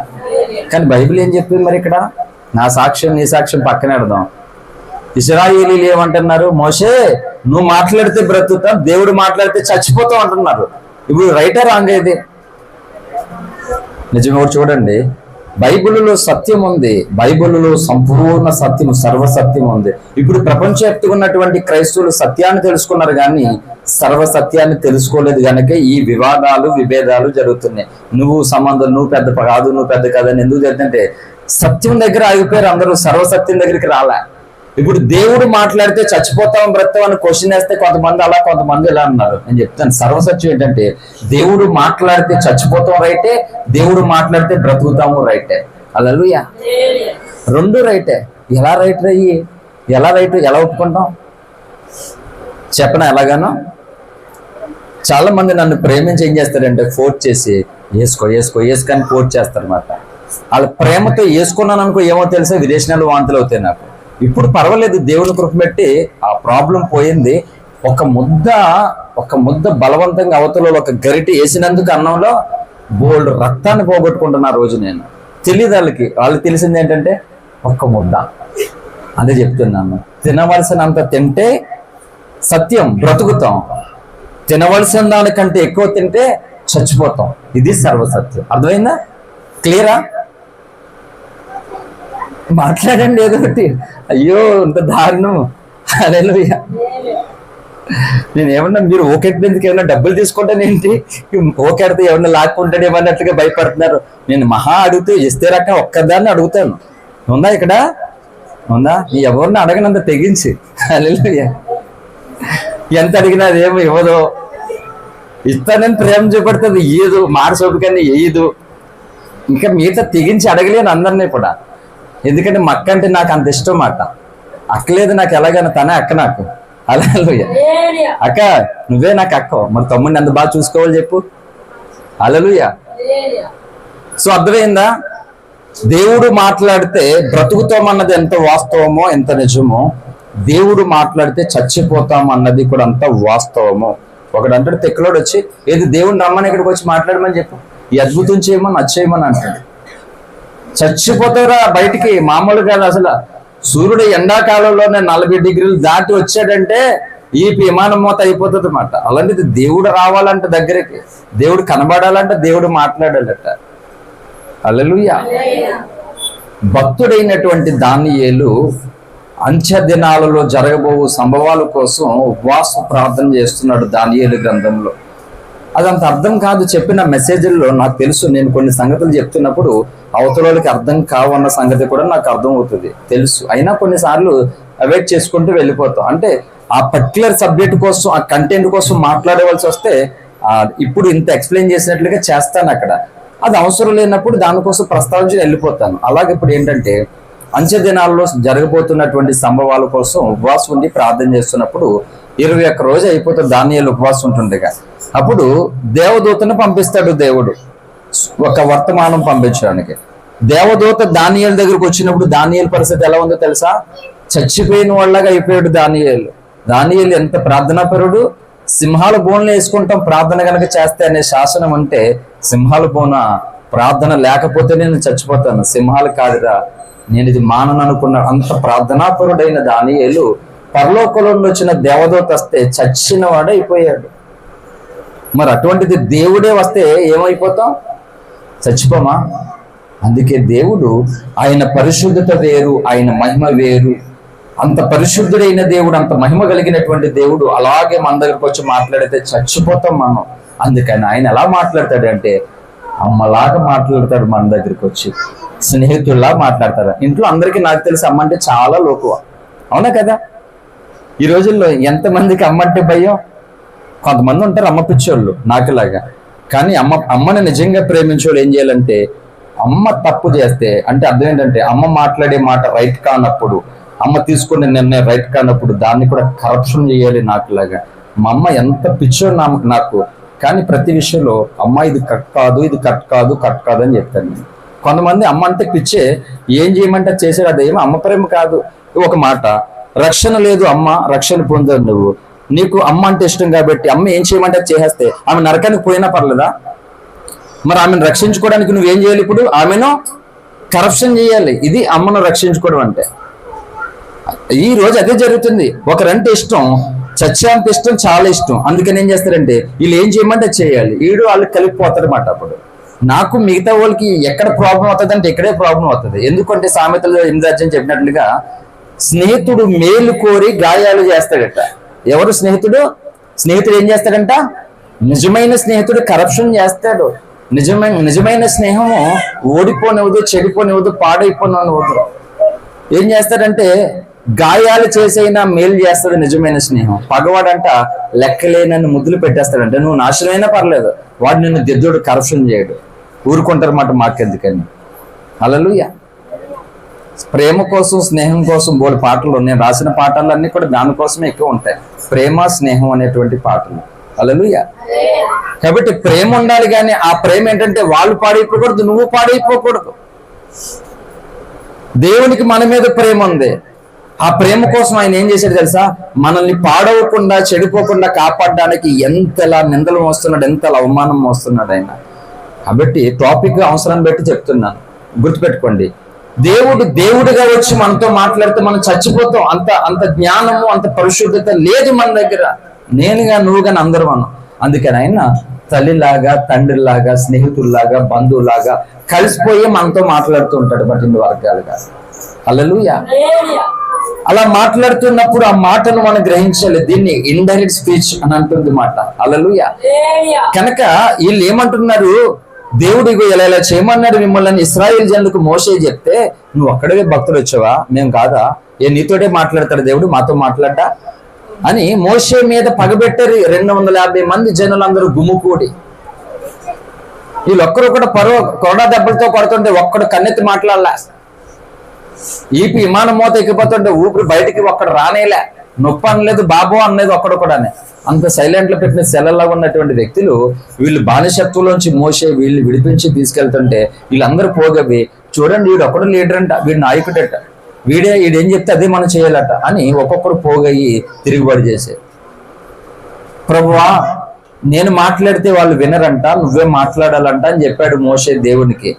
సరే అని 3 దినాలు ఎవరు కూడా పెళ్ళైన వారు పెళ్ళి అవలేనట్లుగా ఏ ఒక్కరు కూడా అపవిత్రమైనటువంటి రీతిలో ఉండకూడదు, చాలా నిష్ఠగా పరిశుద్ధంగా ఉండాలి. చూపు ద్వారా మాట ద్వారా ఏ రకంగా ఇక్కడ చిన్న తప్పు కూడా ఏ ఉండకుండా వాళ్ళందరూ పరిశుద్ధులుగా 3 దినాలు ఉండాలి. వాళ్ళందరూ కొండ దగ్గరికి రప్పించు, ఏ ఒక్కడు కొండ అంచు కూడా ముట్టుకోకూడదు అని చెప్పాడు దేవుడు. అలాగని చెప్తే వీళ్ళందరూ వచ్చారు. అప్పుడు దేవుడు మాట్లాడడం మొదలు పెట్టాడు. నిర్గమకాండ 20:18 చెప్పినట్లుగా గొప్ప ఉరుము వంటి శబ్దము వినబడుతుందంట. మెరుపులు ఉరుముల నుండి దేవుడు ఇంకా మాట్లాడడానికి పూనుకున్నాడు అక్కడ. అంతే ఆ స్వరంకి ఆ శబ్దానికి ఒక్కొక్కడు గుండెలు ఆగిపోతూ భయం వేస్తుంది. మోషే మోషే నువ్వు మాతో మాట్లాడితే మేము బ్రతుకుతాం, దేవుడు మాట్లాడితే చచ్చిపోతాం అని అంటున్నారు అన్నమాట. హల్లెలూయా. అందుకే దేవుడు అంతకుముందు మన వారం గట్ట అంతకుముందు వారు చెప్పారు, దేవుని యొక్క వాక్యము కంసాలు వాని అగ్ని వంటిదంట. కంసాలు వాని అగ్ని ఏం చేస్తుందని చెప్పాను, పాతదాన్ని కొత్తగా చేస్తుంది. ఒక మామూలు వస్తువుని ఇంకొక ఏంటి, ఈ చైన్ నాకు అవసరం లేదు, ఈ గాజు నాకు అవసరం లేదు, బంగారం అనుకుంటున్నాం, అది ఇంకొక రూపంలో మార్చేస్తుంది కంసాలు వాని అగ్ని. లేకపోతే పాత బంగారం కొత్త బంగారంలోకి మెరుగుపడుతుంది ఆ అగ్ని. అగ్నిలోకి గాంధీ తాత నోటు తీసుకెళ్ళి ఇట్టామనుకో ఏమవుతుంది, కాలిపోతుంది. బంగారమే విలువగా మారుతుంది, మిగతాయి కాలిపోతాయి. దేవుడు కూడా అలాంటి వాడే. ఎలా అంటే, ప్రభువా నువ్వు మాట్లాడితే నేను బ్రతుకుతానయ్యా, నువ్వు మాట్లాడితేనే నాకు నెమ్మది, నువ్వు మాట్లాడితే నాకు సంతోషం, నువ్వు మాట్లాడకపోతే నా జీవితం శూన్యమయ్యా, ప్లీజ్ ప్రభువా నాతో మాట్లాడేసయ్యా అని వినయముతో విధేయతతో లోబడి ఏడ్చి కన్నీరు కాచి మొర్రపెట్టిన వాళ్ళకి దేవుడు మాట్లాడితే జీవం, బ్రతుకుతారు. దేవుడు లేడు గీవుడు లేడు నాకు నచ్చినట్లు ఉంటా దిగిరమ్మన్న దేవుడు అంటే అని ఫరో లాగా అహంతో నెబుకద్నెజరు గర్వముతో గనక మాట్లాడితే కోళ్ళు చచ్చూరుకుంటే దెబ్బతోటి. అర్థమైంది ఇప్పుడు దేవుడు మాట్లాడితే ఎలా ఉంటుందో. కాబట్టి ఇప్పుడు చెప్పు, దేవుడు నీతో ఏ కోణంలో మాట్లాడితే బాగుంటుందో ఆలోచన చేసుకో. హల్లెలూయా. అందుకే మనం అలా తయారవ్వాలి, అలా మెచ్యూరిటీ రావాలి మనకి. కాబట్టి నేను చెప్తే గుర్తుపెట్టుకోండి, ఇప్పుడు ఇంకా ఈ మూలవాక్యం దగ్గరికి రాలా, వాటి చుట్టూ ఉన్న సంగతులను చెప్పడానికి ఇంత సమయం అయిపోయింది మనకి. హల్లెలూయా. ఓకే, త్వరగా నేను ముగించేస్తాను. నా సన్నిధి నీకు తోడుగా వచ్చును అన్నాడు మోషేతో దేవుడు. సో ఈ సన్నిధి అంటే ఏంటి సన్నిధి అంటే ఏంటి ఏమనుకున్నారు చెప్పండి మీరు. పోనీ ఏమనుకుంటున్నారు సన్నిధి అంటే? సింపుల్గా చెప్పినా, సన్నిధి అంటే దేవుడు కాడు. ఒక ప్రసంగంలో మొత్తం అంతా ఒక చోట చెప్పడానికి అవ్వదు. ఎందుకు కాదన్నా చెప్తాను వినండి. సన్నిధి అంటే అర్థం ఏంటంటే, సింపుల్ గా బైబిల్ లాంగ్వేజ్ లో సమీపించుట అని అర్థం మాట. అంటే అర్థం ఏంటంటే సమీపించుట. కాల్ చేస్తా కొంతమందికి, ఎక్కడున్నారంటే on the way. On the way అంటే అర్థం ఏంటి, మేము చాలా దగ్గరకు వచ్చేసాం, వస్తున్నాం, దారిలో ఉన్నామని అర్థం. ఆన్ ద వే, మార్గంలో ఉన్నానని. అమ్మయ్య వస్తున్నారంటే దగ్గరలో ఉన్నాను. ఎక్కడున్నా అంటే ఇంకా ఇంట్లోనే ఉన్నాను, ఇంకా బట్టలు తీసుకోవాలి, ఇంకా స్నానం చేసుకోవాలి అంటే చిరాగ్గా ఉంటది కదా. ఆన్ ద వే అంటే అమ్మయ్య స్టార్ట్ అయ్యారు అంటే మొత్తమే స్టార్ట్ అయ్యారు కాబట్టి రాక సమీపంగా ఉన్నది. అలాగే సన్నిధి అంటే అర్థం ఏంటంటే సమీపంగా ఉండుట అని అర్థం. దేనికి సమీపంగా అంటే దేవుడు నిన్ను దర్శించడానికి. వినాలి శబ్దగా, దేవుడు నీతో మాట్లాడడానికి, దేవుడు నిన్ను దర్శించడానికి, నిన్ను విడిపించడానికి, నిన్ను రక్షించడానికి, నిన్ను కాపాడడానికి, నిన్ను ఆశీర్వదించడానికి, నిన్ను బలపరచడానికి. సో అన్నిటినీ ఏమంటుందంటే సన్నిధి అంటే సమీపముగా. మీకు విడుదల ఏమైంది, విడుదల సమీపమాయను, మీ కన్నీరు అంటారు. హల్లెలూయా. సో దేవుడు మనల్ని దర్శించడానికి, మాట్లాడడానికి, విడిపించడానికి ముందుగా ఏం చేస్తాడంటే ఆయన సన్నిధి మనకు తోడుగా ఉంటదట. అందుకే ఈ మెసేజ్ కి టైటిల్ ఏంటంటే ఎవరు నీకు తోడు. హల్లెలూయా. శ్రద్ధగా విందు అంశాలు అడుగు పెడుతున్నాను చాలా టూకీగా. నాకు ఎలా చెప్పిన అంశం ఎత్తుకుని ప్రాణం పోతది ముగించడానికి అన్ని పోరాటాలు పోరాడి అక్కడ నుంచి బయటికి రావాలి. మీకు ఎక్కడ మేము కనబడతాం అంతే. కానీ ఒక వాక్య సేవకుడు, ఒక ప్రసంగకుడు దేవుని యొక్క వాక్యమును ప్రజలకు చూపించడానికి చచ్చిపోయి బ్రతకాలు మళ్ళీ రావాలంటే చాలా కష్టం. ఇది నిలబడడం ఈజీనే, కానీ నిలబడినోడు మళ్ళా అందరికి కంటికి కనిపించి మాట్లాడాలంటే చాలా కష్టం అట. ఎందుకంటే చచ్చిపోతాం ఇక్కడ. ఇది దహించు అగ్ని, ఇది ఒక అగ్ని గోళం మాట. ఇక్కడ ఎలా పడతా అలా మాట్లాడడానికి ఆయన ఒప్పుకోడు అసలు అని. అందుకే ఒక ఎత్తుకున్నామంటే చాలా జాగ్రత్తగా మళ్ళీ అక్కడికి రావాలి. కొంతమంది చెట్టు ఎక్కుతారు, దిగలేరు. ఒక డైరెక్ట్ చెట్టు ఎక్కేసేటంటే ఆవేశంతో పందం కాల్చుకునేదోలాగా విన్నారా, ఎక్కేసిన ఇప్పుడు దిగారన్నమాట. భూమి చూస్తే అయ్య బాబు చాలా పైకి వెళ్ళిపోయాడు, భయం వేసేస్తుందంట. మొక్కుకున్నాడంట, దేవుడా దేవుడా దేవుడా నన్ను పైనుంచి కిందకి దిగితే, కిందకి దిగ్గానే మేకపోతే వేసేస్తున్నాడట. మొత్తం మీద సగం దిగాడట, చూసుకున్నాడట, సగం పైకి సగం కిందకి బాగానే వచ్చేసాడట. దేవుడా దేవుడా నన్ను ఇంకా కిందకి దిగితే మేకొద్దులే కానీ కోడిని వేసేస్తాను అన్నాడట. అలాగే ఇంకా దిగిపోయాడట. ఇంకా కొంచెం కిందకు ఉంది, చాలా పైకి దిగి వచ్చాడు, కొంచెం కింద ఉంది. దేవుడా దేవుడా కోడి కాదు కానీ నన్ను ఇంకా కింద దించేస్తే కోడి గుడ్డు ఇచ్చేస్తాను అన్నాడట. మొత్తం దిగేసాడట. అయిపోయిన తర్వాత వెళ్ళాడట, మేకపోతును వద్దన్నావు, కోడిని వద్దన్నావు, కనుక ఈ గుడ్డిని నువ్వు తీసుకుంటావు ప్రభువా, నేనే తినేస్తాను ఇది కూడా దింపినందుకు వందనాలు అన్నాడట. హల్లెలూయా. అలా ఉంటది వ్యవహారం చాలా మందికి. సో సమీపముగా ఉంటున్నటువంటి దేవుడు మనకు తోడుగా ఉంటుందట. అందుకని ఎవరు నీకు తోడు ఆలోచిద్దాం. ఇప్పుడు ఎవరు తోడు మనకి? చాలా మంది చూసుకుంటారు, మామూలు ఫిజికల్ లైఫ్ లో చూసుకుంటారు. వెనకాల వాళ్ళు ఉన్నారు, వీళ్ళు ఉన్నారు, బోల్ డబ్బు ఉంది, బోల్ ధనం ఉంది, బోల్ నాకేంటి రోజు పక్క ఎక్కడికి వెళ్ళిపోయిన బతికేస్తాంటారు కొంతమంది. కొంతమంది ఏమంటారా, ఆయన ఇంట్లో నుంచి ఇప్పుడు వెళ్ళిపోయిన రాజుల బతికేస్తాంటారు బట్ట. ఒకసారి వెళ్ళిపోయారని చూద్దాం ఎలా బతుకుతారండి. మనిషి జీవితం చాలా మంది కవులు ఏం చెప్పారు తెలుసా? 3 జంతువులతో చెప్పారు. రమ్య యొక్క కోటలో చెప్పాను, గుర్తున్న వాళ్ళు దేవుని స్తోత్రం. హల్లెలూయా. మనిషి జీవితం ఎలాంటిదంట? మొదటిది కోతి బతుకు, రెండోది గాడిద బతుకు, మూడోది కుక్క బతుకు. భూమి మీద ఉన్నటువంటి మనుషుల జీవితం అంట ఏంటి?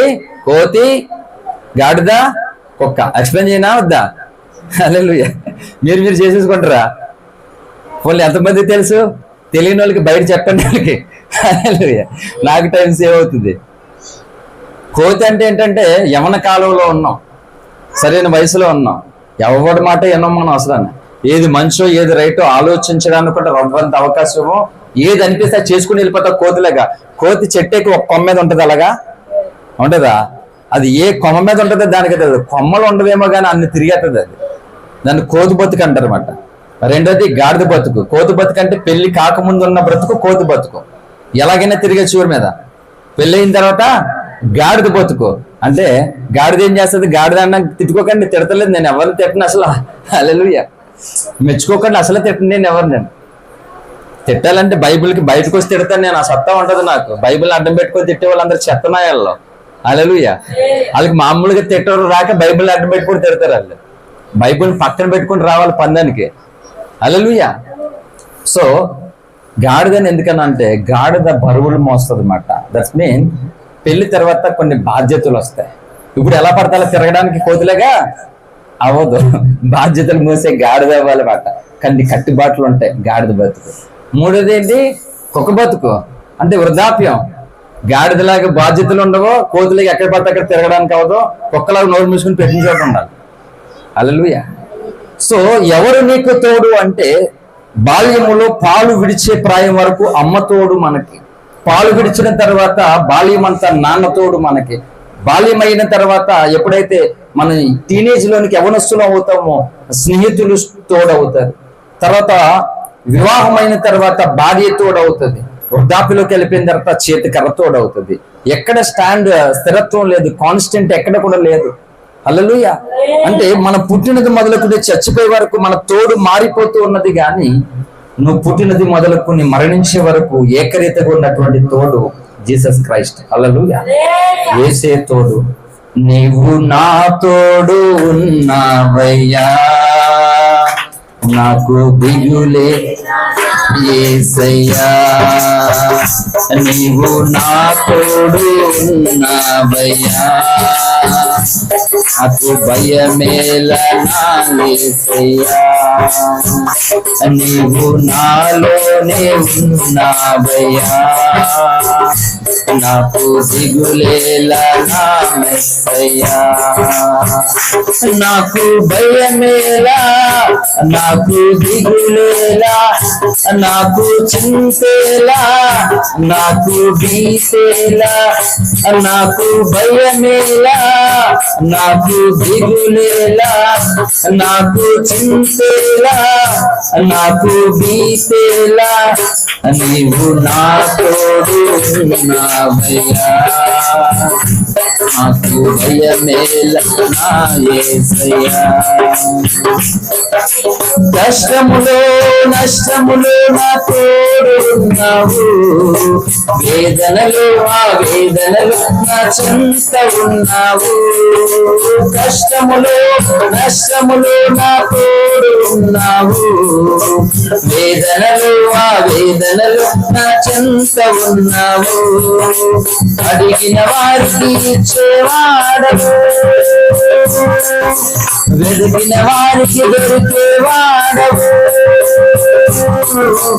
అడిగిన వారికి ఇచ్చేవాడవు, వెదిగిన వారికి దొరికేవాడు, కట్టిన వారికి తలుపులు తెరిచే దేవుడవు, కట్టిన వారికి తలుపులు తెరిచే దేవుడవు, దేవా దేవా నీకే స్తోత్రం, దేవా దేవా నీకే స్తోత్రం, దేవా దేవా నీకే స్తోత్రం, దేవా దేవా నీకే స్తోత్రం, నీవు నా తోడు ఉన్నావయ్యా, నాకు భయమేలా నా యేసయ్యా, నీవు నా ఉన్నావయ్యా, నాకు దిగులేలా నా యేసయ్యా.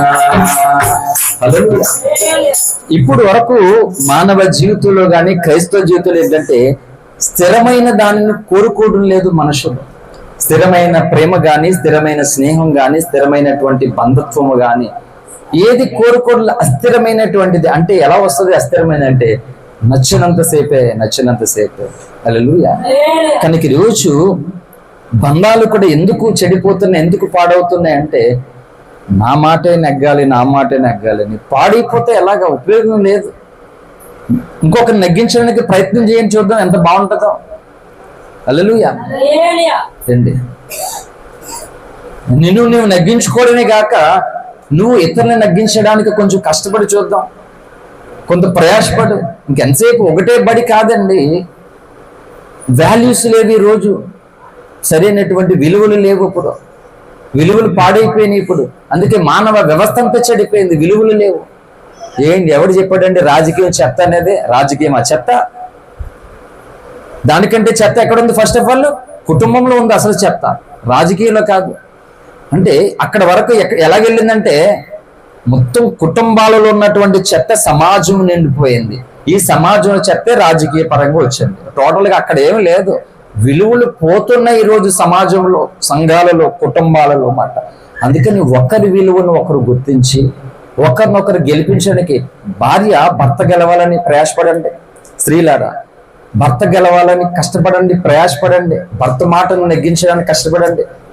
అప్పుడు భర్త ఆటోమేటిక్గా జ్ఞానం కలిగిన వాడు, ఇంగిత జ్ఞానం, చిత్తశుద్ధి కలిగినటువంటి వాడు ఏం చేయాలి అప్పుడంటే, నా భార్య నన్ను గెలిపించాలనుకుంటుంది, ఆమెను ఎలాగ ఓడిపోనిస్తాను, ఆమెను ఎలాగ కన్నీరు కార్పిస్తాను, ఆమెను ఎలా దుఃఖ పెట్టిస్తాను, నెవర్ నేను అలా చేయను, ఆమెను గెలిపించాలని భర్త అనుకోవాలి.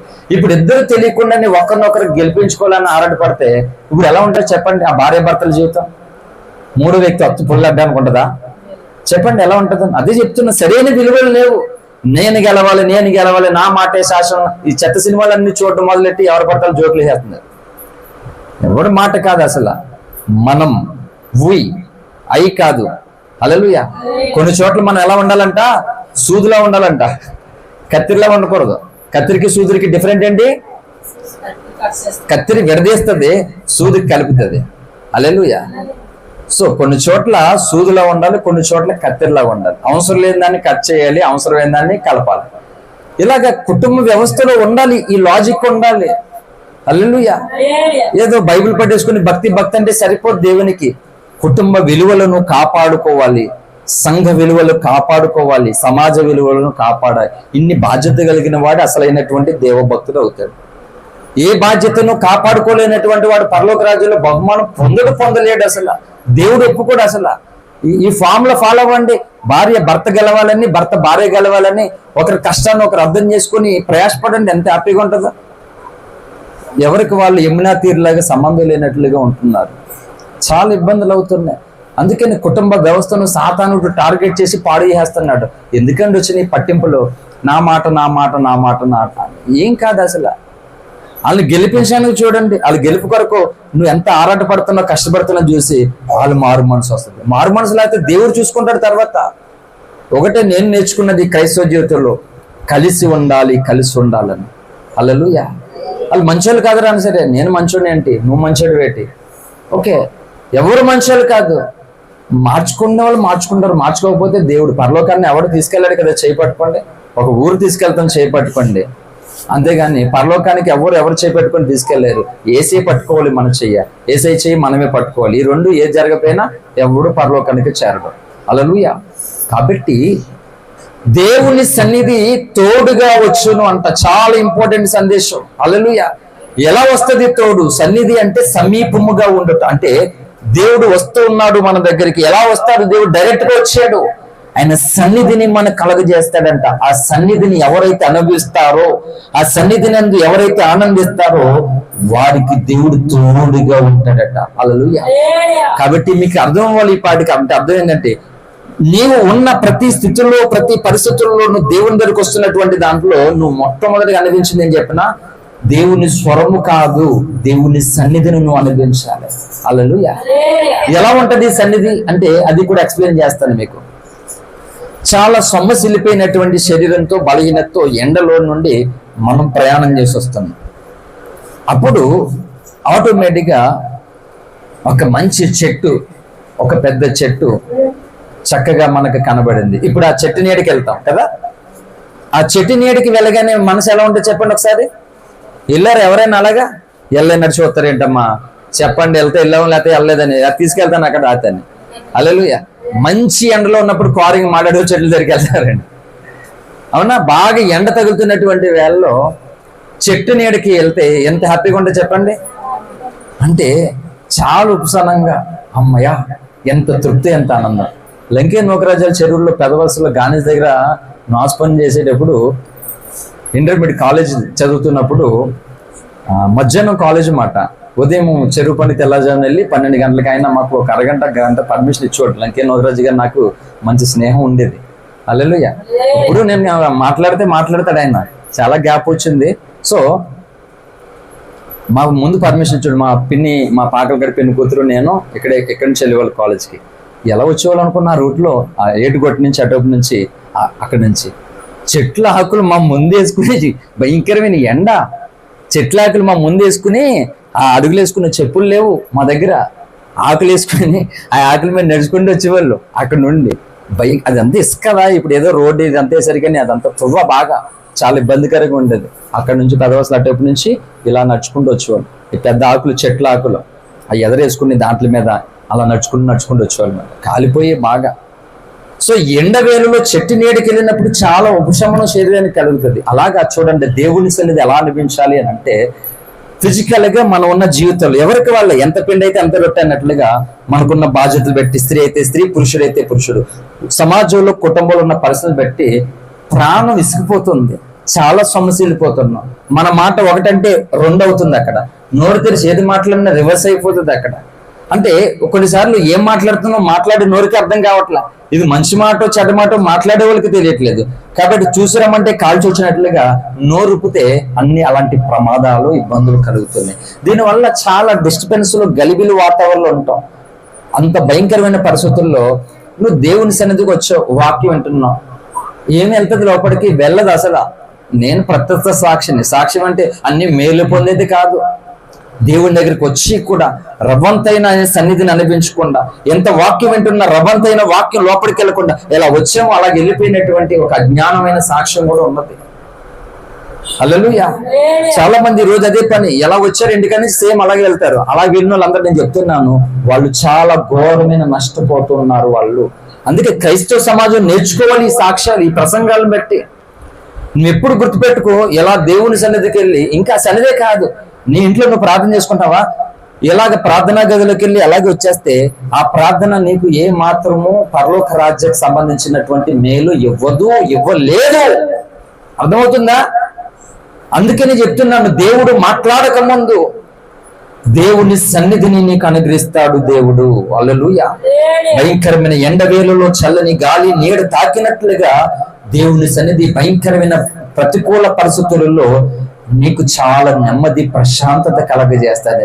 అందుకనే కొరాహు కుమారులు ఎప్పుడు నేను దేవుని సన్నిధికి వెళ్తానా, ఎప్పుడు దేవుని మందిరంలోనికి వెళ్తానని తమ ప్రాణములు సొమ్మసిల్లినట్లుగా ఉన్నారట. 84వ కీర్తన 2వ వచనంలో. కొంతమంది దేవుని సన్నిధికి వెళ్ళడానికి కాలు ముందుకు పడదు. హల్లెలూయా. ఖర్చు చేసుకుని పనికి వెళ్ళమండం అంటే కాకి రాకముందే వెళ్ళిపోతారు అనమాట. హల్లెలూయా. దేవుని సన్నిధికి కాలు ముందుకు వెళ్ళదు చాలా మందికి. కాబట్టి ఇంత గలిబిలి వాతావరణంలో కూర్చున్నాం, వాక్యం వింటున్నాం, ఏం వెళ్తుంది లోపలికి చెప్పు? ఆ లోపలికి వాక్యం వెళ్ళడానికి, నేను నిన్ను దర్శిస్తున్నాను, నీతో మాట్లాడుతున్నాను అని దేవుడు చెప్పడానికి ముందుగా ఆ సన్నిధి తోడుగా వస్తుంది. వచ్చి ఏం చేద్దంటే ప్రశాంతమైనటువంటి నీ హృదయంలో ఉన్నటువంటి ఆ గలిబిలన్నీ తొలగించి, రైతు విత్తనాలు వేయడానికి ముందు నేలను సిద్ధపరిచినట్లుగా దేవుడు నీతో మాట్లాడడానికి ముందు ఆయన సన్నిధి నీ మీదకు వచ్చి నీకు కొంచెం నెమ్మది కలగజేస్తాడు. అందుకని సంఘంలో పాటలు పాడాలి. తెలియదు పాటలు పాడే వాళ్ళకి కూడా, అందుకు పాటలు పాడతారు హృదయాలు సిద్ధపరచడానికి. ఎందుకు సన్నిధికి ముందుకు రావాలంటే గలిబిలి వాతావరణంతో అలాగొచ్చి కూర్చుంటే ఒక ముక్క నీ సన్నిధి నీ లోపలికి వెళ్ళదు. కాబట్టి ఈ పాడుతున్నటువంటి పాటలు కొంత శరీరంలో ఉన్నటువంటి డిస్టర్బెన్స్, గలిబిలను తొలగించి ఆ రైతు వేసే విత్తనాలకి నేల సిద్ధపడినట్లుగా వాక్యము కొరకు హృదయాలు సిద్ధపడడానికి పాటలు పాడాలి. అందుకు పాడతారు. పాడే వాళ్ళకి తెలియదు ఎందుకు పాడుతున్నారు. హల్లెలూయా. ఆ తర్వాత నువ్వు దేవుని సన్నిధి పాటలు అనిపిస్తుంటావు కదా. నేను అక్కడ ఉన్నానా, మీరు పాడుతున్న ప్రతి పాటను పెట్టి అక్కడ నేను సంతోషిస్తున్నాను, దేవుని స్తుతిస్తాను. నేను అలా నేర్చుకుంటాను. ఎవరైనా పాటలు పెట్టుకుంటారు, మైక్ లో పాటలు వినపడితే కోటాలు పెట్టుకున్నప్పుడు ఆ పాటలను పెట్టి నేను ధ్యానిస్తూ నా పనులు చేసుకుంటాను. దేవుడు నాతో మాట్లాడుతుంటాడు అన్నమాట. అలాగా నువ్వు ప్రార్థిస్తున్నప్పుడు, ప్రార్థనలో ఇంట్లో దేవుని సన్నిధికి వస్తున్నప్పుడు అక్కడ దేవుని సన్నిధి అనిపిస్తేనే దేవుని వాక్యాలను పొందుతావు, దేవుని స్వరం నీలోకి వెళ్తుంది. ఇది క్రైస్తవ సమాజం అంతా కూడా నేర్చుకోవాల్సినటువంటి పాఠం ఇది. హల్లెలూయా. నేను చిన్నోడిని, నేను బలహీన ఒట్టువాడిని అని పక్కన పెట్టతే చాలా ఘోరమైనటువంటి నష్టం కలుగుతుంది. ఏంటో చిన్నపిల్లల చేతిలో విలువైన వజ్రం ఉంది, వీడి చేతిలో వజ్రం పెట్టి అసలైన ఇది నేను ఒప్పుకొని అసలు అంటాడు ఎవడైనా బుద్ధి ఉన్నవాడు. అలాగే చిన్నపిల్లడి చేతిలో విలువైన వజ్రం ఉంది అండి. హల్లెలూయా. నన్ను చూస్తారా వజ్రం చూస్తారు? ఇప్పుడు వజ్రాన్ని చూడండి, నన్ను చూడొద్దు, నా బ్రతుకును చూడొద్దు. నన్ను చెడ్డోడు అనుకున్న వాళ్ళు చెడ్డోడిని, మంచోడు అనుకున్న మంచోడు అది పక్కనెట్టండి. నా చేతిలో ఉన్నది ఎంత విలువైందో దాన్ని గుర్తించండి. నా నోటిలో ఉన్నది ఎంత విలువైందో దాన్ని గ్రహించి అది మాత్రమే తీసుకుంటే నువ్వు బలవంతుడు, ధనవంతుడు అవుతావు. హల్లెలూయా. కాబట్టి అర్థమైందా దేవుని సన్నిధి ఏంటన్నా? ఈ సన్నిధి నువ్వు అనుభవించకుండా నీ ఇంట్లో ఎంతసేపు ప్రార్థన చేసుకుంటే ఉపయోగం ఏంటి? అందుకే చెప్తున్నాను, చాలా మంది క్రైస్తవులకి నువ్వు అనుకుంటున్నావు ఇది ప్రార్థన అని కాదు, నువ్వు చేసుకుంటున్న ప్రార్థన అని కాదు, నువ్వు వెళ్తున్న ప్రార్థనకని కాదని ఎన్నిసార్లు నా ప్రసంగాలు చెప్పాడు. ఎందుకంటే ఇగో ఎందుకు. హల్లెలూయా. కాబట్టి దేవుని సన్నిధి ఆయన స్వరం వినడానికి, ఆయన మాట్లాడుతున్నాడు గ్రహించడానికి, ఆయన వస్తున్నాడు నా దగ్గరికి, ఆయన దర్శిస్తున్నాడని ఒక ఆ స్పష్టత నీకు తెలియడానికి ఈ సన్నిధి తోడుగా వచ్చాను. అందుకు మోసే ఏం చెప్పాడు? ఇప్పుడు మూలవాక్యం కింద చదవండి, 15వ వచనం చదవండి.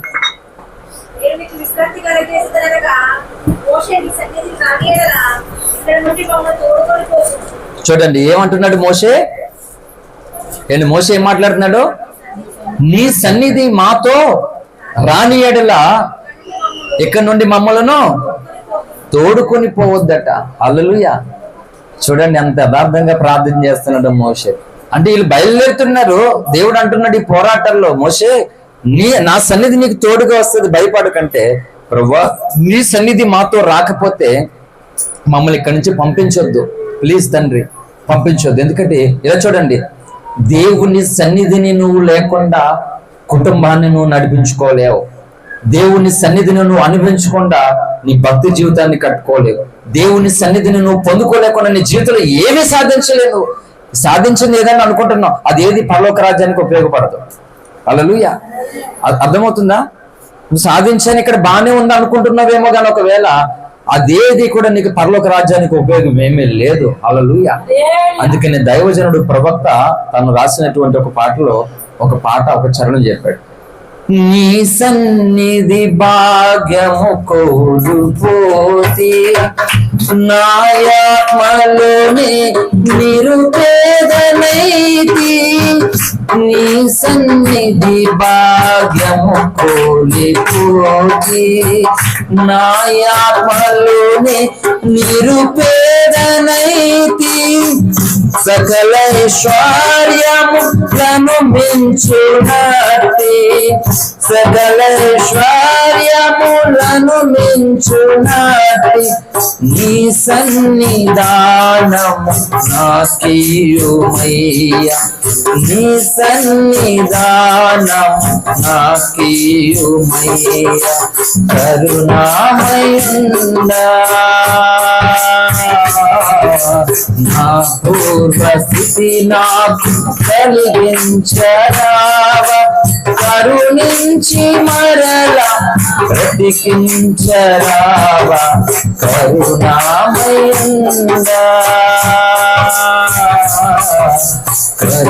కరుణామయుండా. హల్లెలూయా. ఏమన్నాడు దైవజనుడు? నీ సన్నిధి భాగ్యము కోల్పోతిని, నా ఆత్మలో నేను నిరుపేదని. హల్లెలూయా. అంటే నిరుపేద అంటే ఉండడానికి ఇల్లు లేదు, కట్టుకోవడానికి బట్టలు లేవు, తినడానికి తిండి లేదు, ఎండకెండడం వానకెత్తడం, ఏ చెట్టో నీడో ఎక్కడో దుక్కుని అంతే. దాన్ని నిరుపేదలు అంటారన్నమాట. హల్లెలూయా. మనం పేదవాళ్ళం కానీ నిరుపేదలం కాదు. మనం ఎవరో నిరుపేదలం కాదు. ఎందుకంటే మనకి ఇల్లు ఉన్నాయి, కట్టుకోవడానికి ఉన్నాయి, బట్టలు తినడానికి ఉన్నది కనుక మనం నిరుపేదలం కాదు. నిరుపేదలు అంటే వాళ్ళు మాట. హల్లెలూయా. కనుక మనం బీదలం మాట. సో దేవుని సన్నిధి అనేటువంటి భాగ్యాన్ని కోల్పోతే నువ్వెంత నిరుపేదో తెలుసా? ఇక్కడ ఇల్లుండి, వాకులుండి, తినడానికి తిండి, కట్టుకోవడానికి బట్టలుండి, చేసుకోవడానికి ఏదో పని ఉన్నా కానీ నువ్వు ఆత్మీయ జీవితంలో, భక్తి జీవితంలో భయంకరమైన నిరుపేదో నువ్వు. ఎందుకు అంటే దేవుని సన్నిధిని నువ్వు అనుభవించలేని లేకుండా భక్తి చేస్తున్నావు. దేవుని సన్నిధిని అనుభవించకుండానే వాక్యం వింటున్నావు, దేవుని సన్నిధిని అనుభవించకుండానే ప్రార్థన చేసుకున్నావు, దేవుని సన్నిధిని అనుభవించకుండానే కానుకలు ఇచ్చుకుంటున్నావు. అంటే ఇవన్నీ చేసుకుంటున్నా కానీ నువ్వు ఆధ్యాత్మికంగా నిరుపేదగానే ఉండిపోయావు. ఆ నిరుపేదకి పరలోక రాజ్యంలో ఏ ప్రయోజనము ఉండదు. ఈ భూమి మీద నిరుపేదలకు ఉంటది. లాజరు ఈ భూమి మీద ఎవరు? ఒక నిరుపేద. కానీ పరలోక రాజ్యంలో గొప్ప భాగ్యవంతుడు లాజరు. హల్లెలూయా. అందుకే అర్థం చేసుకోవాలి మనం. ఇక్కడ మనం రోగులుగా, బలహీనులుగా, నిరుపేదలుగా, ఇబ్బందులుగా, కష్టంలో మనం ఉండొచ్చు. దానివల్ల పరలోక రాజ్యానికి నష్టమేమి ఉండదు. కానీ ఇక్కడ ఆత్మీయ జీవితంలో, భక్తి జీవితంలో నువ్వు నిరుపేదగానే ఆగిపోతే గనక నువ్వు పరలోక రాజ్యానికి వెళ్తావనే నమ్మకమే లేదు. ఎంత పరిశుద్ధంగా ఉపయోగం లేదు. బాబు, లోకంలో ఏ తప్పు పాపం చేయకుండా ఉన్న దానిని కొంతమందికి దానం చేసేటువంటి దానమూర్తులు, ధర్మాత్ములు బోల్డ్ మంది ఉన్నారు లోకంలో. వాళ్ళకంటే గొప్ప పండితులేం కాదు క్రైస్తవ సంఘాల్లో ఉన్నటువంటి వారు అందరూ కూడా. కాబట్టి పరిశుద్ధత ఇంపార్టెంటే, నీతి ఇంపార్టెంటే, ధర్మం ఇంపార్టెంటే, కానీ దేవుని నియమము అనేటువంటి దానిని నువ్వు ఆచరించకపోతే నువ్వు ఘోరమైన నిరుపేదవు. దానివల్ల నీకు ఏ ప్రయోజనము అక్కడ ఉండదు. హల్లెలూయా. కాబట్టి ఈ చదువు ఎంతో మంది తమ నిరుపేదత్వాన్ని పోగొట్టుకుని ప్రయోజకులు అయ్యారు, గొప్ప వాళ్ళు అయ్యారు. హల్లెలూయా. అలాగనే బైబిల్ విద్యార్థిగా దేవుని విద్యను అనేటువంటి దానిని అభ్యసించి ఈ విశ్వములో నువ్వు సంచరించబోతున్నప్పుడు, అంటే విశ్వలోకంలో దేవుని రాజ్యానికి నువ్వు చేరబోతున్నప్పుడు ఈ నిరుపేదత్వం ఏది కూడా నీకు అడ్డు రాదు. కారణం ఏంటంటే నువ్వు అసలైన ధర్మశాస్త్రాన్ని నువ్వు కలిగిన దానుగా ఉన్నావు కాబట్టి. హల్లెలూయా. సో ఇది దేవుని సన్నిధి. ఇప్పుడు చెప్పండి, నీ ప్రార్థనలో ఉపవాసాలు ఉండి కన్నీరు కాచి నువ్వు మొరపెడుతున్నప్పుడు నీవు దేవుని సన్నిధిని అనుభవించాలి. ఈ భయంకరమైన పరిస్థితి వేళలో ఇగో నీడ నీ శరీరాన్ని తాకినట్లుగా దేవుని సన్నిధి నిన్ను తాకుతూ ఉన్నప్పుడు అప్పుడు దేవుడు నిన్ను దర్శించడానికి అవకాశం ఉంటుంది. ఇది అనుభవించకపోతే, అంటే దేవుడు ముందుగా పంపిస్తున్నటువంటి తన సన్నిధిని అనుభవించకపోతే దేవుని స్వరాన్ని నువ్వు ఎప్పుడంటే వినలేవు అసలు. ఇంక చెప్పనా, దేవుడే నీతో మాట్లాడినా దెయ్యం మాట్లాడుతుంది అనుకుంటాను. చాలా మంది లాజిక్ ఏంటి, దెయ్యం మాట్లాడుతుంది అనడానికి కారణం ఏంటి? దెయ్యాలు ఏం మంచి చెప్తాయా? మంచి చెప్పవు కదా. కాబట్టి మంచి చెప్పే అన్ని కూడా దేవుడు, చెడ్డ చెప్పే అన్ని దెయ్యం అని అనుకుంటున్న బోధకులు బోల్ మంది ఉన్నారు. వాళ్ళందరూ కూడా నష్టపోతారు. ఏంటి అర్థమవుతుందా? దెయ్యాలన్నీ చెడ్డే చెప్తే దేవుడు అన్ని మంచి చెప్తాడు అనుకున్న వాళ్ళు భ్రమలో బ్రతుకుతున్న క్రైస్తవులు. హల్లెలూయా. అంటే చెడ్డ అంటే దేవుడు నిన్ను చెడిపోమని చెప్పడం అర్థం కాదు. నీకు నచ్చనివి, నీకు ఇష్టం లేనివి కూడా దేవుడు చెప్తాడు. అప్పుడు ఎప్పుడైతే నీకు ఇష్టం లేని మాట ఒక వ్యక్తి చెప్తున్నాడు, నువ్వు ప్రేమిస్తావా? చెప్పాలి. ప్రేమిస్తావా? ప్రేమించలే నువ్వు. మరి ఇష్టం లేనటువంటి మాట దేవుడు చెప్తే దేవుడు అని ఎలా అనుకుంటావు? నువ్వు దెయ్యం అనుకుంటావు. అందుకని దేవుడు మాటను దెయ్యం మాట్లాడుతుందని, దెయ్యాల మాటలు దేవుడే మాట్లాడుతున్న వాళ్ళు సంఘాలలో కుప్ప పొలిగి ఉండి బహు నిరుపేదలుగా ఉన్నారు. ఈ భూమి మీద ధనవంతులే, కానీ దేవుళ్ళు వాళ్ళందరూ నిరుపేదలు. వాళ్ళు ఎవరికి పరలోక రాజ్యంలో ఎటువంటి ఘనత ఉండదు. ఒకవేళ వెళ్తే గనక, వెళ్ళకపోతే ఎవరు ఏం చేయలేరని అది వేరే విషయం. అందుకే చెప్తున్నాను, ఇది నిరంతరము మనం నేర్చుకునేటువంటి విద్య. దీన్ని మనం చాలా నష్టపోతున్నాం. ఏంటి, గుర్తొచ్చినప్పుడే మోకాళ్ళు వేసి, గుర్తొచ్చినప్పుడే దేవుని సన్నిధి అంటే అసలు పరలోక రాజ్యం ఏమనుకుంటున్నాం మనం? అసలు చాలా సీరియస్ మ్యాటర్. రక్షణ ఇచ్చింది దేవుడు. ఇక్కడ భూమి మీద ఉన్నటువంటి జీవితం కోసం అంతా బ్రతికేసి దాని కొరకు అరిగిపోయడానికి కాదు. ఈ భూమి మీద ఎదురవుతున్నటువంటి ఈ కష్టమైనటువంటి పరిస్థితుల్లో ఉండి కూడా ఇగో నువ్వు నిరుపేదగా ఉండకుండా దేవుని రాజ్యంలో ధనవంతురాలుగా ఉండాలని దేవుడు కోరుకుంటున్నాడు. అందుకే వారిని గూర్చి ప్రకటన గ్రంథం ఇస్తున్నటువంటి సాక్ష్యం ముగించుకుందాం. చివరిగా ప్రకటన గ్రంథం ఇస్తున్నటువంటి సాక్ష్యాన్ని ఒకసారి మనం జ్ఞాపకం చేసుకుని ముగించుకుందాం. ప్రకటన గ్రంథము 3వ అధ్యాయములోనికి రండి. 2వ అధ్యాయం 9వ వచనం. నీ శ్రమను, నీ దరిద్రతను నేను ఎరుగుదును, అయినను నీవు ధనవంతుడే. చాలండి. అంటే శ్రమ దరిద్రత ఎక్కడదంట? ఈ భూమి మీద, ఈ శరీరంలోది. అర్థమవుతుందా? బలహీనత, బాధ, ఇబ్బంది, కష్టం, నష్టం అన్ని ఈ భూమి మీద, ఈ శరీరంలోవి. ఇది దేవుడు ఏమంటున్నాడు? అయినా సరే నువ్వు ధనవంతుడు అంటున్నాడు. ఎక్కడది? పరలోక రాజ్యానికి. అంటే ఒకే మాటలో ఒకటి భౌతిక సంబంధమైన జీవితము, ఒకటి ఆత్మ సంబంధమైన జీవితాన్ని కోట్ చేసి బైబిల్ చెప్తూ ఉన్నది. మనం చదివే విధానం కూడా అలా ఉండాలి. ఏది ఫిజికల్ గా తీసుకోవాలి, ఏది ఆధ్యాత్మికంగా, ఏది ఆత్మీయంగా తీసుకోవాలో ఈ కోణంలో బైబిల్ చదివితే నీకు అర్థమవుతుంది. ఆ కాన్సెప్ట్ లో లేకుండా నువ్వు బైబిల్ చదివితే అర్థం కాదు నీకు అసలు. అందుకని ఇప్పుడున్న పాస్టర్లు తప్పుడు బోధలు చేయడానికి కారణం ఏంటంటే, భౌతికంగా ఉన్న సంగతినేమో ఆత్మీయ జీవితానికి అండగట్టుతున్నారు, ఆత్మ సంగతి ఏమో భౌతికంగా పెట్టి రివర్స్ చేసేస్తున్నారు అన్నమాట. అందువల్ల భయంకరమైనటువంటి దుర్బోధలు పుడుతున్నాయి. మళ్ళీ వీళ్ళందరూ బైబిల్ కాలేజ్ పండితులు ఈ అసలైన కాన్సెప్ట్ వదిలేశారు మళ్ళా. హల్లెలూయా. కాబట్టి ఎవరు నీకు తోడు? ఆలోచించు ఒకసారి. నాకేంటి, కండలు తిరిగిన దేహం ఉంది, ఎక్కడికి వెళ్ళైనా పని చేసి బతకగలను, బరువులు మోయగలను, మూటలు మోయగలను, ఏమైనా చేయగలను అని అనుకుంటున్నావు. ఓకే, అంటే ఈ యవ్వన ప్రాయం నీకు తోడుంటుందా? జీవితకాలం అంతా తోడుంటుందా? ఇప్పుడు పుట్టుతున్న పిల్లలకి షుగర్లు వచ్చేస్తున్నాయి పుట్టుకతో. అంటే ఎలా మారిపోయిందో చూడండి. ఇప్పుడు ఆహారము, గాలి, నీరు, మెడిసిన్, మొత్తం వ్యవస్థ అంతా ఎలా మారిపోయిందో.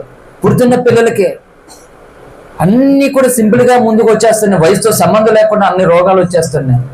శరీరం మనకు తోడుగా ఉంటుందా? ఏమి ఉండదు తోడు. ఎవరు ఉండరు తోడు. నేను చెప్తున్నా, గుర్తుపెట్టుకోండి. ఎవరు నీకు తోడు అంటే, ఎవరైతే ఈ భూమి మీద తాము ఉన్నటువంటి పరిస్థితుల్లో బాధ కలిగే, ఇబ్బంది కలిగే, అవమానాలు, నిందలు, ఒంటరితనాలు అన్ని కలిగిస్తున్న స్థితిలో ఉండి కూడా ఎవరైతే ఈ దేవుని సన్నిధిని అనుభవిస్తారో, పొందుకుంటారో, వారికి దేవుడు తోడుగా ఉంటాడు. హల్లెలూయా. ఈ సన్నిధిని అనిపించకుండా దేవుడు తోడుగా ఉన్నాడని ఎన్ని పాటలు పాడుకుంటే ఆ పాటలే ఉంటాయి. అయ్యి లోపలికి ఆ శక్తి, అభిషేకము రాదు. హల్లెలూయా. కాబట్టి ఇశ్రాయేలుకు ఎవరు తోడు చెప్పండి? ఇశ్రాయేలుకు ఎవరు తోడు? ఇశ్రాయేలుకు దేవుని సన్నిధి తోడుగా ఉండడానికి ముందుగా దేవుడు మోషేను అప్పగించాడు. హల్లెలూయా. అయిపోలేదు ప్రసంగం, సమయం కాబట్టి ముగించేస్తున్నాను. 6 గంటలు అవలేలుగా చెప్పిన తరగని సబ్జెక్ట్ అక్కడ ఉన్నది. కాబట్టి ఒకటి గుర్తుపెట్టుకోండి, దేవుడు తోడుగా ఉండాలి అంటే ఆయన సన్నిధి తోడుగా ఉండాలి. ఆయన సన్నిధి తోడుగా ఉండాలంటే దేవుని సన్నిధిని నిన్ను నడిపిస్తున్నటువంటి దైవజనుడు నీకు తోడుగా ఉండాలి.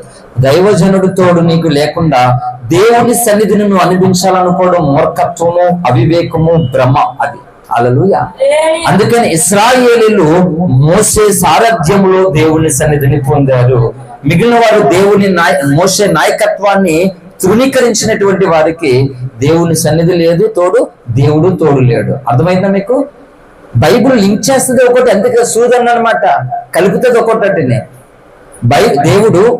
దేవుని సన్నిధి, ఈ రెండింటిని నీకు కలపడానికి దేవుని సన్నిధిని, దేవుని తోడును అనుభవిస్తున్న దైవజనుడు తోడు నీకు ఉండాలి.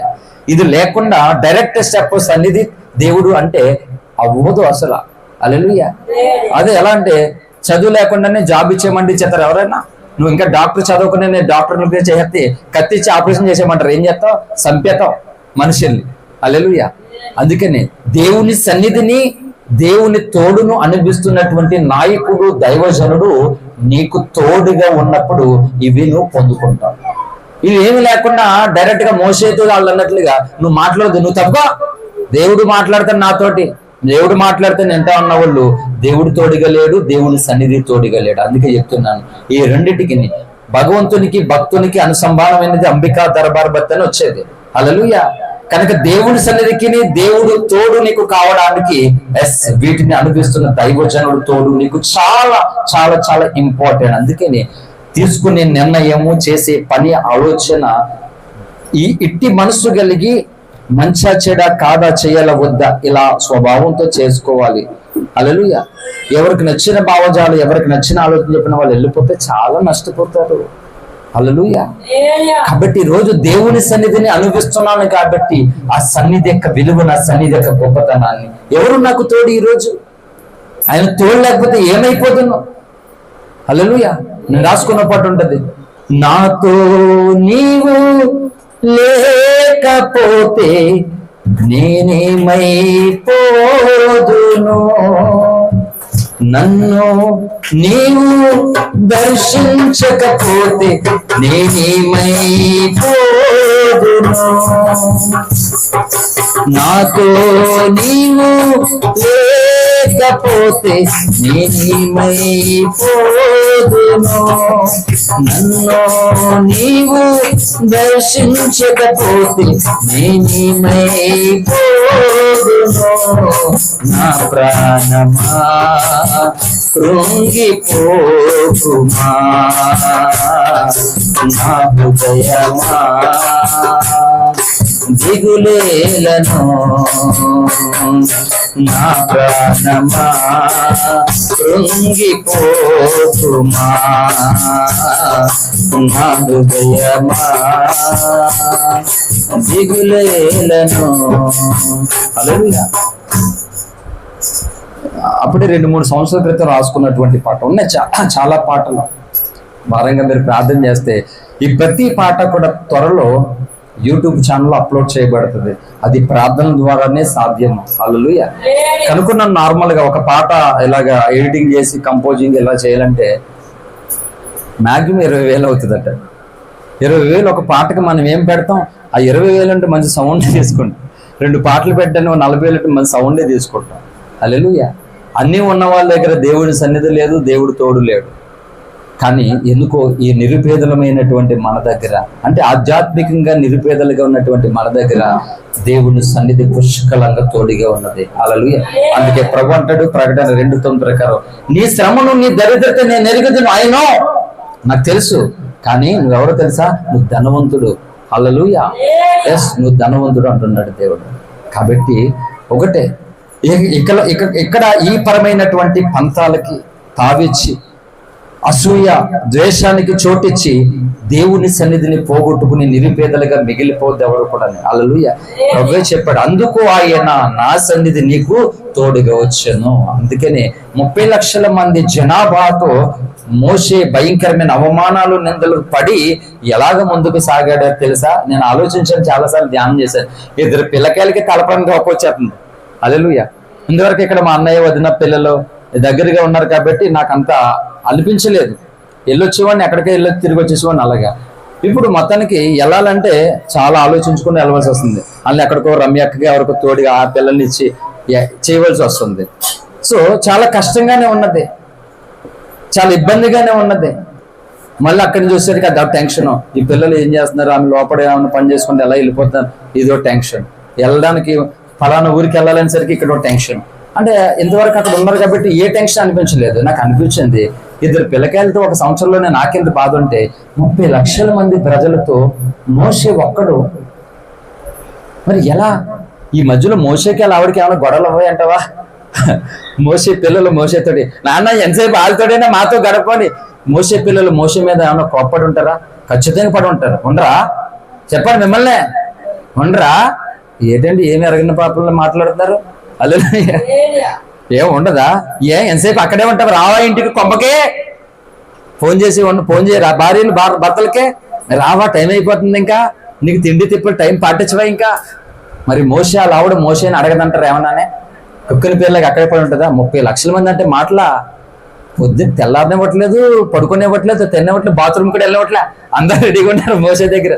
ఎక్కడుంటే అక్కడ అనిపించింది, ఇన్ని లక్షల మందిని ఒక్కడు మోషే వీళ్ళు ఇంట్లో గొడవలు పెట్టుకుంటే అక్కడ సమాధానం చెప్పాలి, దేవుడికి విరోధంగా ఉంటే అక్కడ సమాధాన పరచాలి. ఏదైనా సమస్యలు అంటే ఇంతమంది సమస్యలు పరిష్కరించి దేవుడు చెప్పినట్లు ఇంతమందిని మోషే ఎలా నడిపించాడు అంటే నాకు అర్థమైంది ఏంటంటే, ఎస్, మోషేకి దొరికిన దేవుని సన్నిధే దానికి పాజిబుల్. హల్లెలూయా.